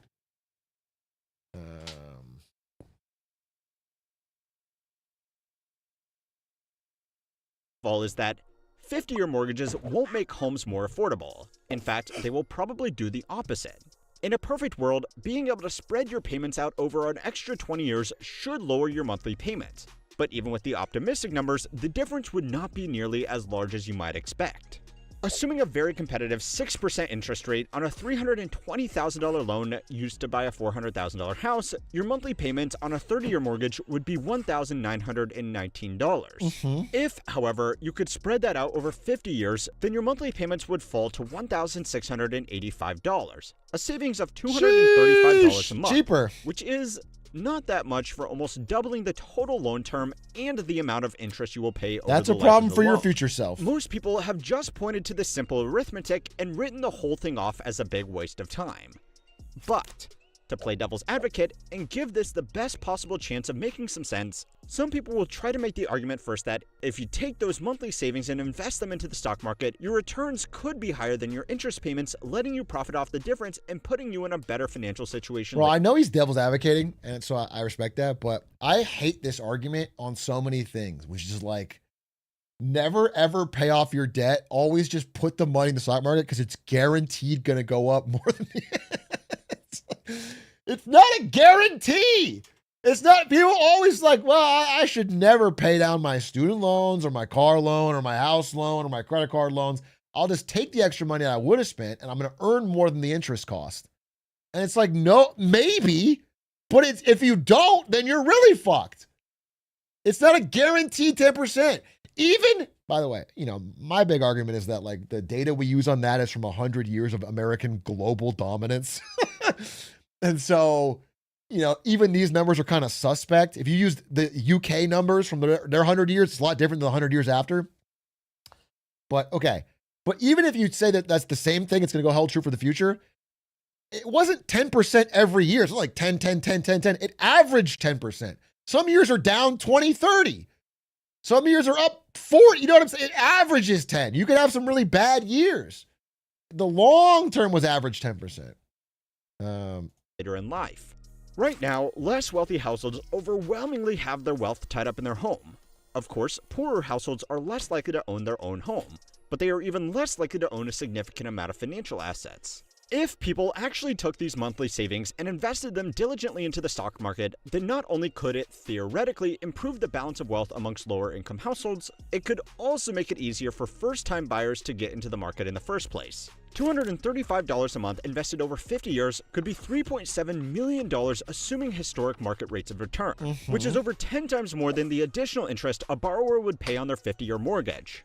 However, that is if absolutely everything went perfectly. And I already know what all of you live streamers are saying to your chatters right this very second. Almost nobody taking out a 50-year mortgage is going to have this level of financial discipline. Fuck you. I'm done with this. I'm done with this loop. I'm done with this fucking Hank Green, CoffeeZilla, Atrioc fucking circle jerk. Okay? How many works circle jerk? Well, that's okay. This is getting upset. This is getting incestuous. This is getting incestuous. This is getting incestuous, bro. It's an Ouroboros. I'm taking the other side now. I'm gonna start putting out big A clips about how fucking Trump's killing it and the economy's great. I'm gonna talk about the AI boom, bro. I'm talking about how I'm mixing it up, bro. We gotta get some reason I even bothered. That's very funny. That's very funny. With the devil's advocate shtick at all is because if these financial products do come to market, this is exactly how they are going to be sold to people. That's actually very funny. You think he was? I feel like he was thinking. I feel like because he's commenting on the big A clips. I feel like he's thinking about this response. I don't know. Is anyone else watching these videos and giving that response, or is that fucking? Is that a straight up Atrioc call out? That's funny. You aren't signing yourself up for multi-generational You should debt. switch overlay. It was very you. Wait, what was it? No, that's not me. I could be anything. And I already know what all of you live streamers are saying to your chatters that could right be this anything. very second. Almost nobody taking out a 50-year mortgage is going to have this level of financial discipline. The reason I even bothered with the devil's advocate shtick at all is because if these financial products do come to market, this is exactly how they are going to be sold to people. You aren't signing yourself up for multi-generational debt. You are arbitraging the time value of money. optimistically, people are just going to take the money that would have gone to repayments and use it to cover other areas of their household budget. Now, this is optimistic because the real thing that's scary after this is you can do like the end of the line of this, you know, if you're really trying to just fucking make sure housing prices stay up, is you offer essentially like infinite year interest only loans, like 99 year, 100 year, 200 year interest only loans where you're only paying the interest. You don't pay any of the principal. You never own any more of them. You're basically renting. Yeah, you're just renting it forever, but it's technically yours. And as long as the housing price keeps going up, you can refinance. You could sell the house, cover the full loan, make the profit, right? So it's, that is like the end game of if you needed to prop housing prices up, because then people get the absolute lowest monthly payment possible and buy the maximum amount of house price they could afford. And they would just never truly own it. And all of that would keep going until housing prices finally started to go down under that system. And then we would be truly, colossally, generationally salted earth fucked. Once you get to that stage and then housing prices still go down, you are truly beyond hope fucked. You are truly, there is, the financial contagion has breached into every facet of the life. At least a bit of extra spending might contribute to economic activity. Realistically, all this By the way, Canada is not far off from this. Just to be clear. To be clear, if we're talking end games, like this is sort of close to where like Canada, maybe even Australia is at. Like their real estate is a disgusting portion of their economy. It's a disgusting part of everything. Going to do is increase house prices by stimulating demand, just like it has every single other time we have tried this. In just last week's video, we saw how longer and looser auto financing has made cars more expensive. The only reason why college kids with no income can pay for tuition that has outpaced inflation by 400% is because it's become so easy to take out student debt. Yeah. More recently, everyday items have been allowed to inflate further than they might have otherwise been able to, with a little help from all kinds of weird and wonderful consumer credit. And yeah, even 50-year mortgages were introduced in Japan in the 1980s to assist with housing affordability. All it did was make real estate even more expensive, worked out great, contributing to their record housing bubble. But that's fine, because it all ended super well for them, and their economy has been thriving ever since. So yeah, we may not like to... Yeah, no long-term effects. Well said. Well said. Yeah, Japanese real estate bubble. It's just funny because I feel like we're, you know, I think I've said this 1,000 times, so I'm sorry to say it again. But Japan really is the canary in the coal mine for like what we seem to be blindly stumbling towards. Like they have made all these mistakes first and shown us the problem, and then we don't listen. We don't listen.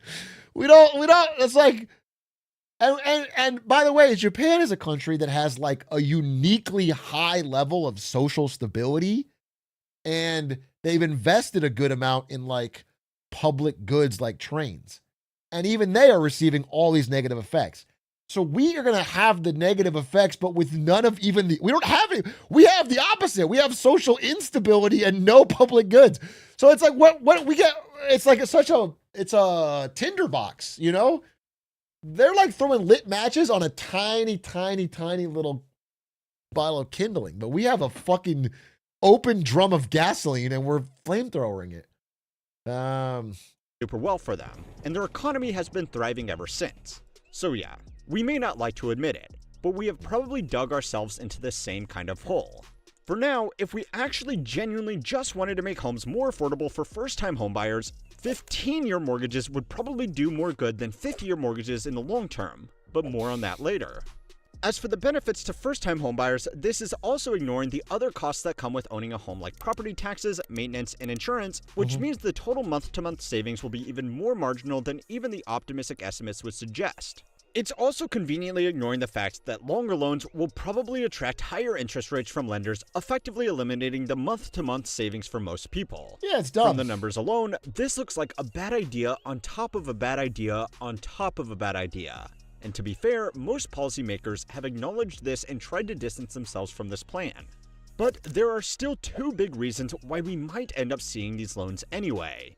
They are going to make a lot of money for the right people, and we may be out of other options. So it's time to learn how money works to find out how you are going to be left holding the bag on these mortgages, even if you never use them. I spend a lot of time researching, organizing, and planning our videos for each month. So anything that helps us move faster from idea to finished video makes a real difference. Which is why I partnered with Comet by Perplexity. Check out Comet by Perplexity. Thank you, How Money Works. Check out Comet. Use the Comet browser for free. Browser for free using the link below. Alright, so behind most bad ideas is either a profit motive or some level of desperation. Yeah. And you don't need to tighten the tinfoil hats too tightly to see both of those elements here. The current proposal to introduce 50-year mortgages came from a meeting between the president and the Federal Housing Finance Agency director, Bill Pulte.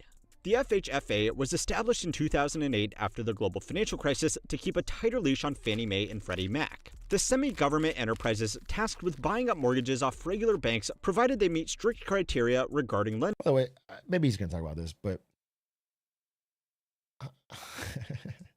it's just so fucked. It's just so fucked. It's so fucked. Because if the government buys mortgages based on certain criteria, then over time, these institutions become very fucking good at gaming the criteria. They study for the test. That's a great way to put it. They figure out exactly what criteria gets the mortgage bought. And then they put in shittier and shittier mortgages that they've sold. It's just crazy because why even have these middlemen at all if you're going to do this? Why even have them at all? Either have them take on their own risk or have the government give you money for a mortgage. But having this is a recipe for disaster. Lending standards.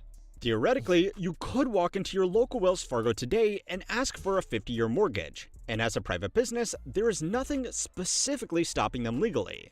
However, at the moment, these loans are extremely rare for two reasons.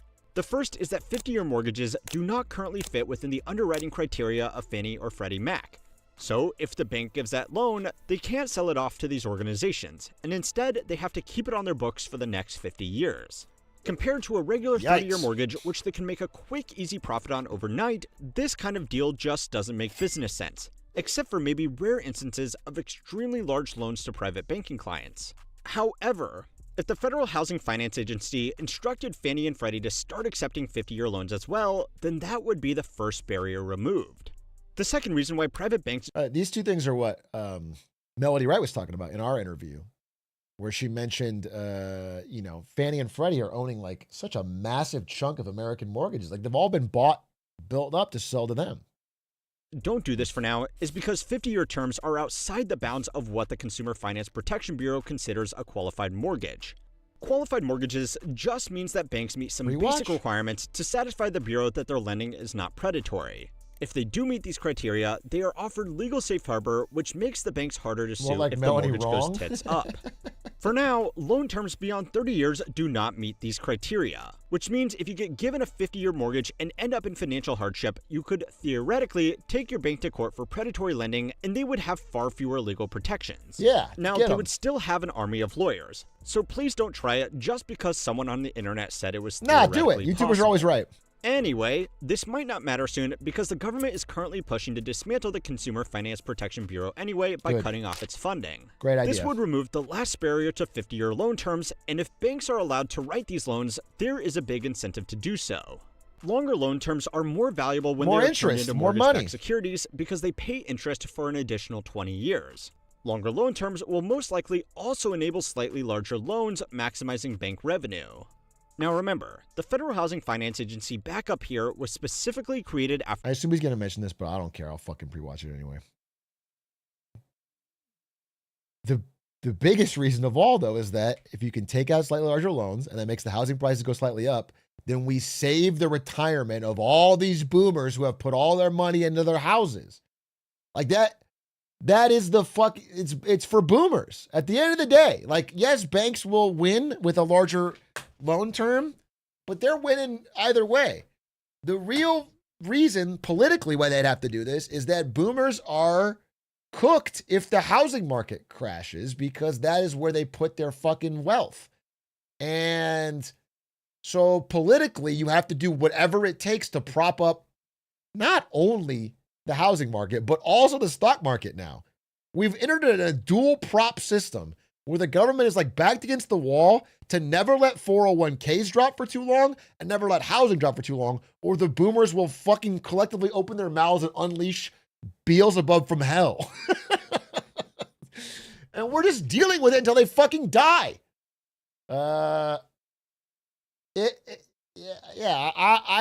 so anti-boomer lately, in general, but lately and not that there's, it's on an individual level. I'm sure, I know that many of them are great people and they're just doing normal things on incentives, and a lot of it's incentives, but there really is like just a frustration at their stranglehold over everything, over finances, politics, media, everything. It's a complete fucking stranglehold well past their expiration date.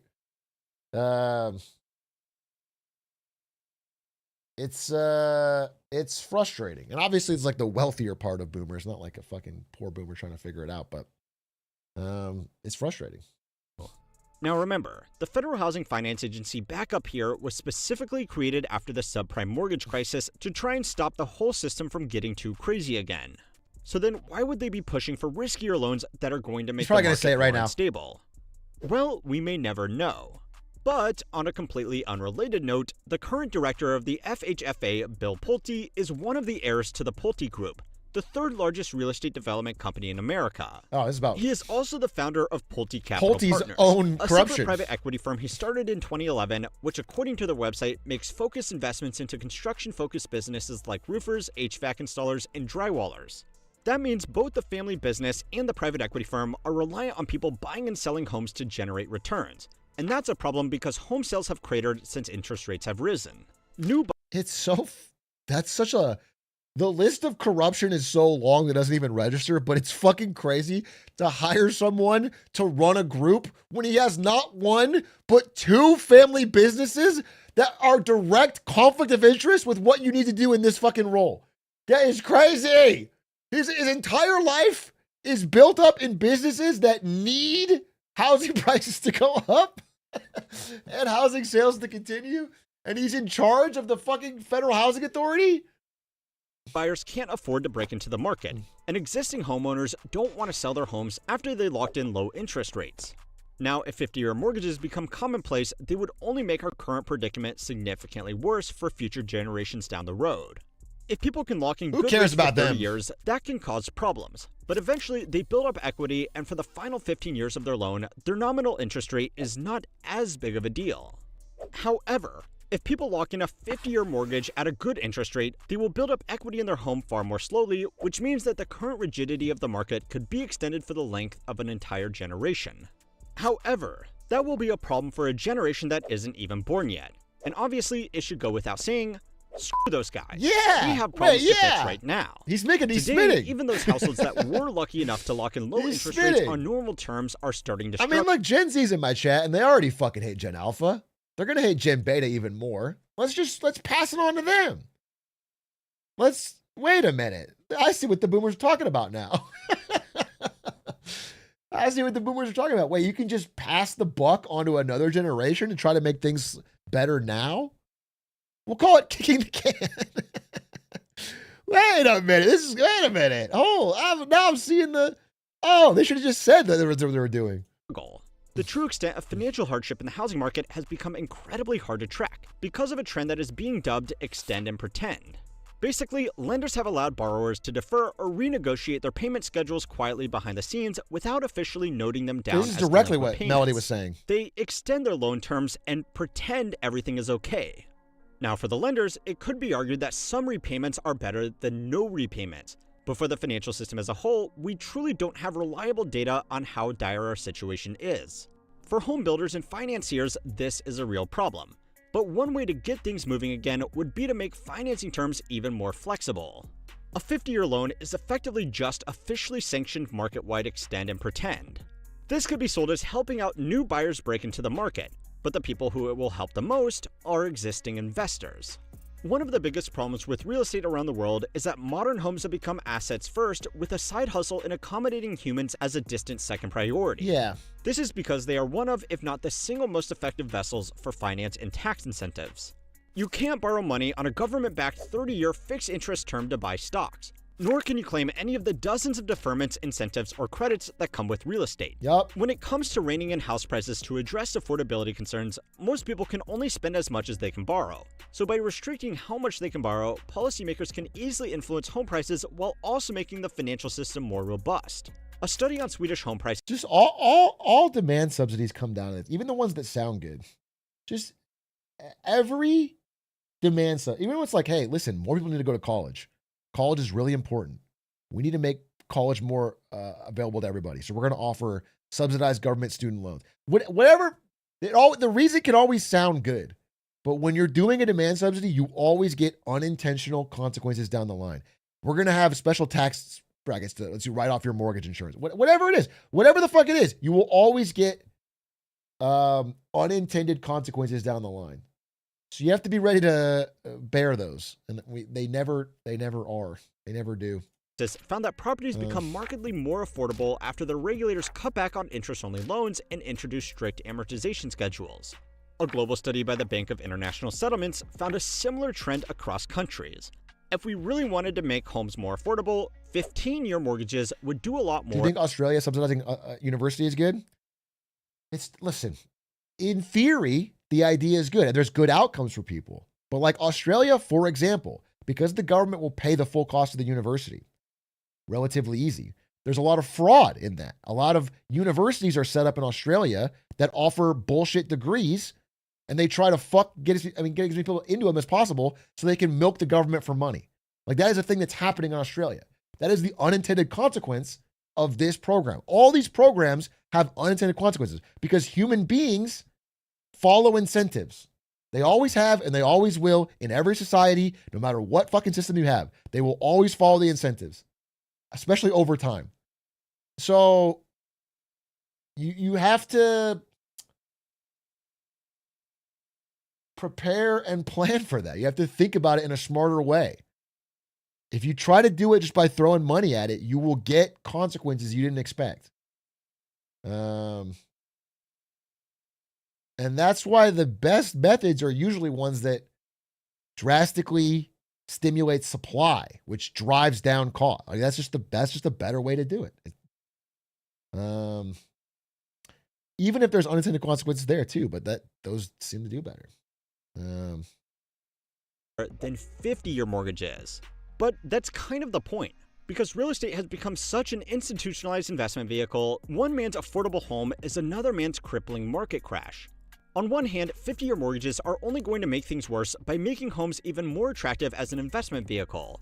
But on the opposite side of that same coin, 50-year mortgages could help to keep a fundamentally broken market from collapsing on itself, even if only for a few extra months. Over the last 5 years, institutional investors have drawn a lot of scrutiny for quietly buying up hundreds of billions of dollars in residential real estate across the country, particularly in areas like the Sun Belt. Today, they are quietly trying to back out of those same investments because the markets they went all in on did not continue to attract the same volume of new entrants. That's like the third thing from the Melody Wright interview. Did you watch? How many works did you watch? There's like 3 back-to-back things that Melody Wright talked about, bro. That's 3. All right, that's 3, bro. They were projecting.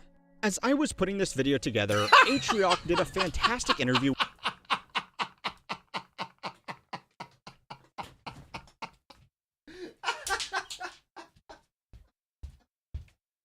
Oh, fuck! Wait a minute! I got fucking played! Wait, I got fucking played! Oh, this is bad.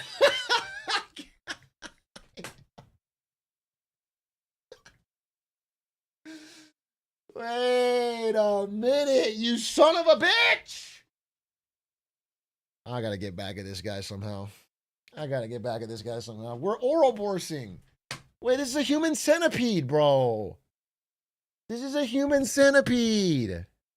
With Melody Wright, one of the top housing market experts in America who has effectively been saying the same thing. Thank you for the shout out, Now, though. I will leave a link to that full interview because it's worth a watch. Wait, I should have commented on this. I need to comment and say glizzy glizzy or something. But to summarize, the housing market is shaking, so institutional investors with thousands of properties want to dump their holdings onto Airbnb bros with dozens of properties. But the only way they are going to be able to do that is if it becomes easier to qualify for big loans. And the only way to get those is if big loans are sold as a way to help regular people who just want to buy a single home to live in. Unfortunately, this market has become so large that they are effectively too big to fail. Okay, why don't we, how money works? Why don't we start some sort of YouTuber collateralized revenue obligation, okay? Where whatever stories we cover,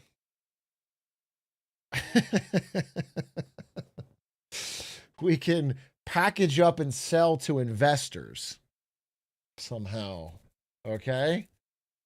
And then we can use this, you know, to guarantee views. We can recommend each other back and forth. Okay. And then anytime we need our stock value to go up, I'll just announce that How Money Works is mentioning me. And then whenever you need yours to go, I can say Atrioc Big A is mentioning you. And we could get a sort of infinite view glitch and then sell our future revenues against that and then make infinite money with no downsides. This is actually, it's a diversified finance tuber portfolio. Okay? Wait a minute. This sounds really good. Actually letting homes become affordable too quickly would present a systemic risk to the entire financial system. Unfortunately, one group has to feel the pain. And it's just much easier when that group is the people who aren't yet balancing huge piles of debt and overinflated assets. Now, go and watch this video next to find out if the everything bubble can keep itself going forever. Great video. That was funny. That was fun. I got twice. I got twice, bro. That's fucking crazy. I got twice. However, okay, we got to start finding some more underground tubers to watch, because now I'm reacting to things that are covering similar things as me and we're saying similar things. Too much. Okay, I need to find some underground tubers, bro, that are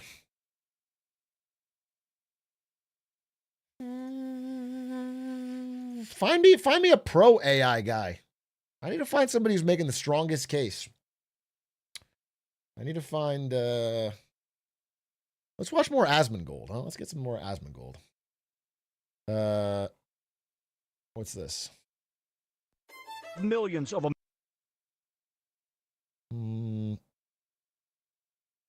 We've already watched this video. You're linking me a video we already watched. That's crazy. Doug? I guess I do have Doug's POV. Short 4-minute video. What's this? Shoot, this is a fucking. No, I'm not watching this video. LTT shouted you out. I heard about that. I haven't seen it yet. There's a great clip of it. I'll watch it, but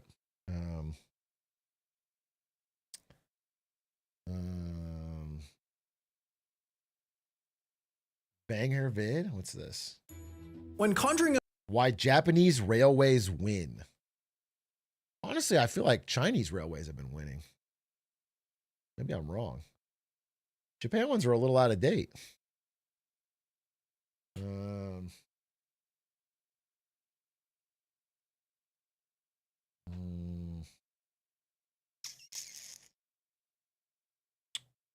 But at least in terms of building the amount of railways, obviously there's going to be, you know, I saw an interesting thing that was like, because, you know, a lot of Japan's infrastructure is now coming up on 20, 30 years old.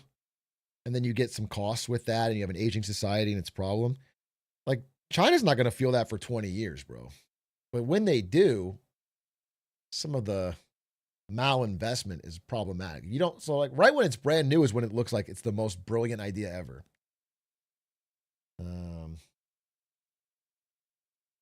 And then it's less brilliant as time goes on, especially if you build it where it doesn't matter. So but you know, I think we're in a spot in America where we have such an underinvestment that any investment looks like fucking heaven, manna from heaven. It's not like we're doing smart investment and they're going crazy with it. It's like we're doing none.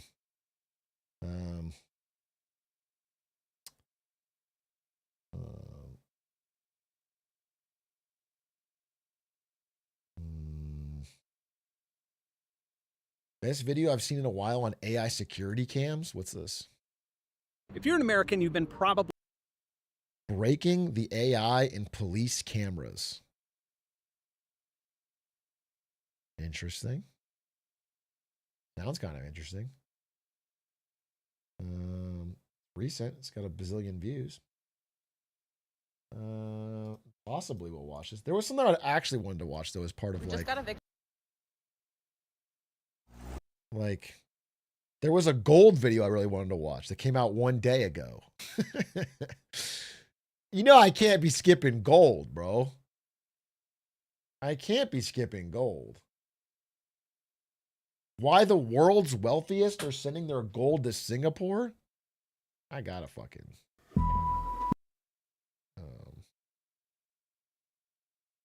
I gotta fucking watch that, bro. I saw them recommended. Wait.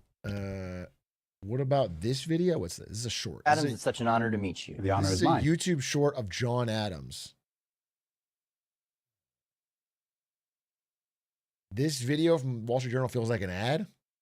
An ad for Singapore?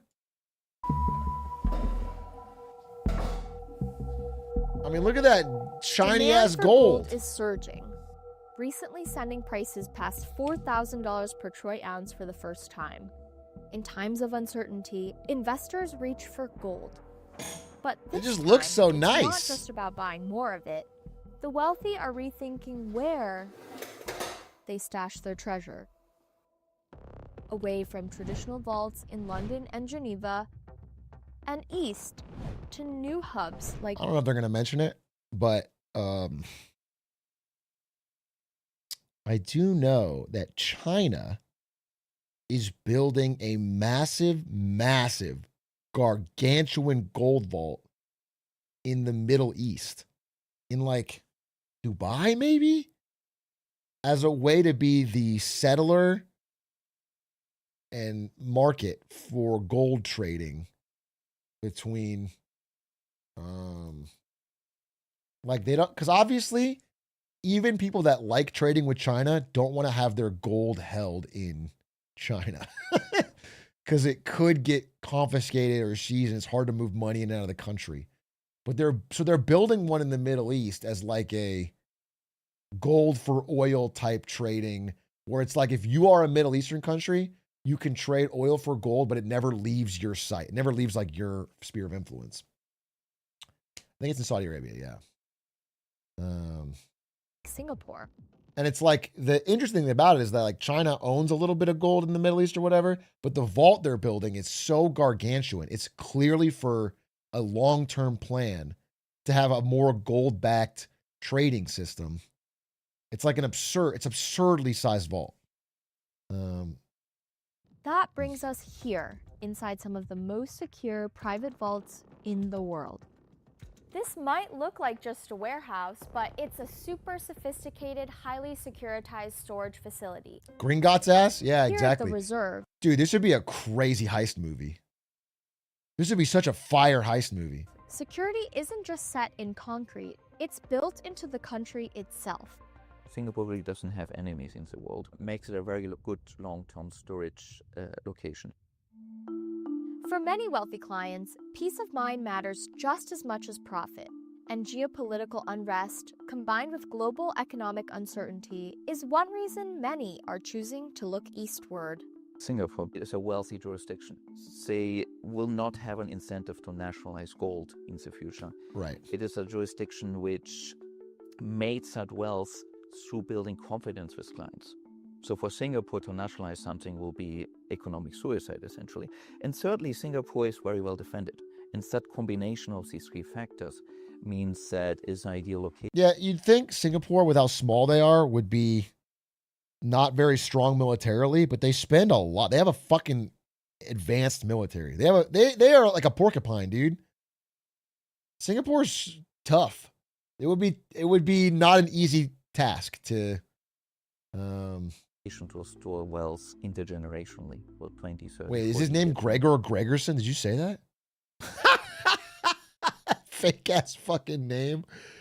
Gregor Gregerson? Oh, brother, I'm glad you brought that up. I don't trust him anymore. Frames. So traditionally our clients are people coming from Europe, from the United States. From He's probably Australia. heisting right now. He's probably the fucking George Clooney with a fake name of this heist.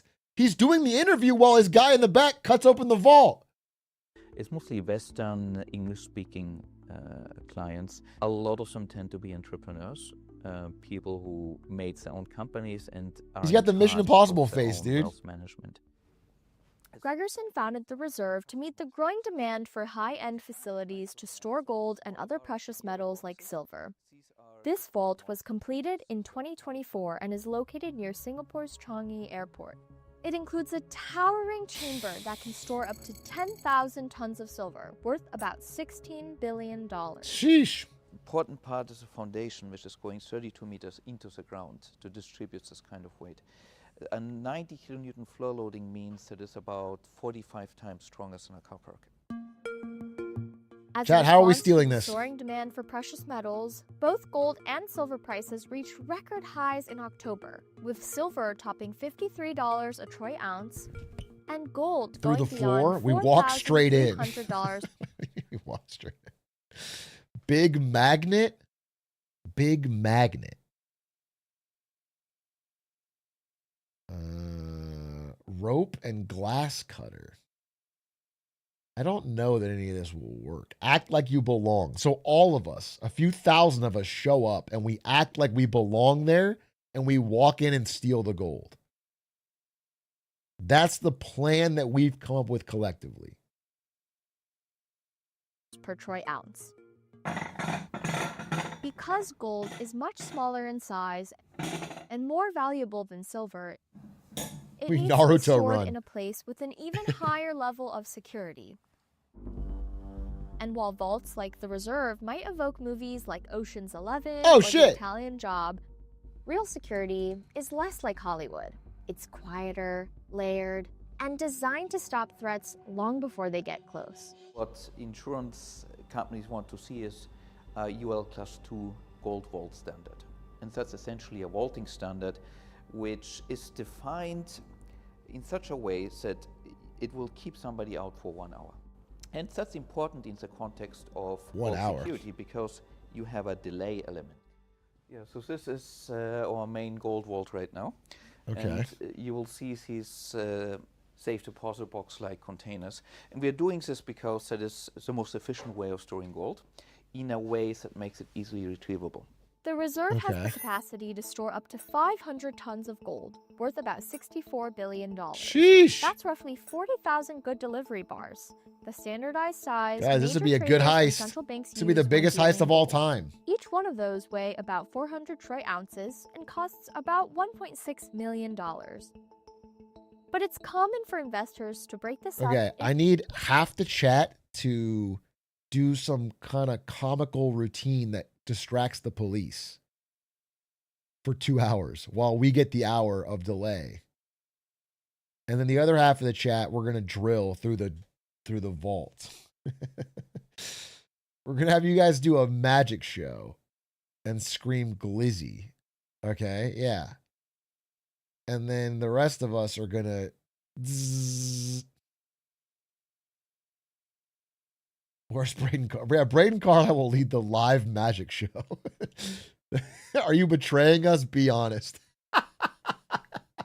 It's like the Joker, but it's 1,000 shatters killing each other. Funny. He told me something similar. Listen, chatters, all I'm saying is there's fewer cuts if you get rid of another chatter. To smaller bars, which weigh about 32 troy ounces each, worth about $128,000. For many investors, gold bars like these have become a refuge from political turmoil and shifting economic winds, especially in Washington. Reciprocal tariffs on countries throughout the world. Gregerson said mistrust in governments is also Pikachu. driving investors to store their wealth overseas. And in the reserve, Gregerson is seeing more and more American clients. At some point, the trust in the US dollar might falter.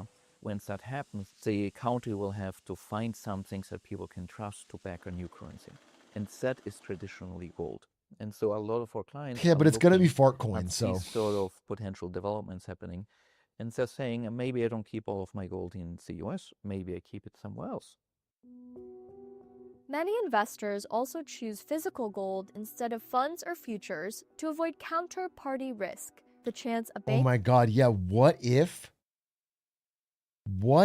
we pretend we're Wall Street Journal and we have to do some reshoots of the vault for our video? And then we show up and we're like, let's get some footage. And that's how we get on the inside of the vault. And can we see some of the gold and how it looks? This is great, dude. Or for managing And then we their start investment grabbing, by yeah. default. It's kind of like lending money to a friend and you're trusting they'll pay you back. But as the 2008 financial crisis showed, even trusted institutions like banks can fail to keep that promise. Tell you what, why don't you guys just give me money for the heist? Because we have too many people right now. So you guys just give me money for the heist, and I promise I'll triple it once we sell the gold. Okay? So we'll just limit it down. I'll get an elite crew, and I'll steal the gold, and then we'll sell it for a profit, and it will make you, we'll 10x your money. So you can be an investor in a heist rather than have to be there and take the risk yourself. So you guys just send me all the money that you want to 10x, and I'll handle the return. This sounds lucrative. Can this scale? Oh yeah. In 2008, you didn't know which big bank was going to fail next. In an environment like this, you start saying that maybe the numbers I see on my screen aren't really that meaningful anymore tomorrow. Therefore, it makes sense to have a physical gold bar. And a physical gold bar you can own as private property. The quiet and understated stability of Singapore Yeah, I seems mean, a million. You know, at the end of the day, it all comes back to men with guns, you know? Like, if you really follow the fucking thread, it's like you can own it, but how is it enforced unless, like, even, you know, historically in America, this is FDR actually, they banned you owning private gold. And everyone that thought they had physical gold, it was suddenly confiscated by the government. And so maybe your gold's in Singapore. Maybe Singapore would never do that, but the idea is that, like, someone has a gun somewhere, and if they ever tell you that you're not allowed to have that anymore, then you're not allowed to have it. It's you don't have, you know, someone's got a gun. Miles away from the chaos of 2008. And while it still handles only a small share of global gold holdings, Gregerson believes that's about to change. There's about well over $100 billion worth of gold being traded daily in London. Singapore is not even 1% of that. But I expect that gold hubs such as Hong Kong, Singapore, and probably Dubai have the right elements, and the governments are wanting to develop it. Yeah, it's just interesting, man. It really is like the story of a possible competing financial system. Chat, that's it for me tonight. Thank you for watching. I have a presentation that I'm still working on. I didn't quite finish it for today either, but it's back tomorrow. Presentation plus it's not a best tweets, but it's like a tweet breakdown. Thanks for watching. 07s. Appreciate you. Shout out to How Money Works for that very funny video. I really enjoyed that. Chevy Chase, thank you for the 5 gifted, Mr. Mookout. And thank you everybody who gave nice comments on the live show. I felt really good about that Marketing Monday. I got some nice DMs, and that was cool. I appreciate that. It made me want to do more live stuff because I actually had a really good time. Thanks. Goodbye, goodbye, goodbye, goodbye, goodbye. Good night. See you tomorrow.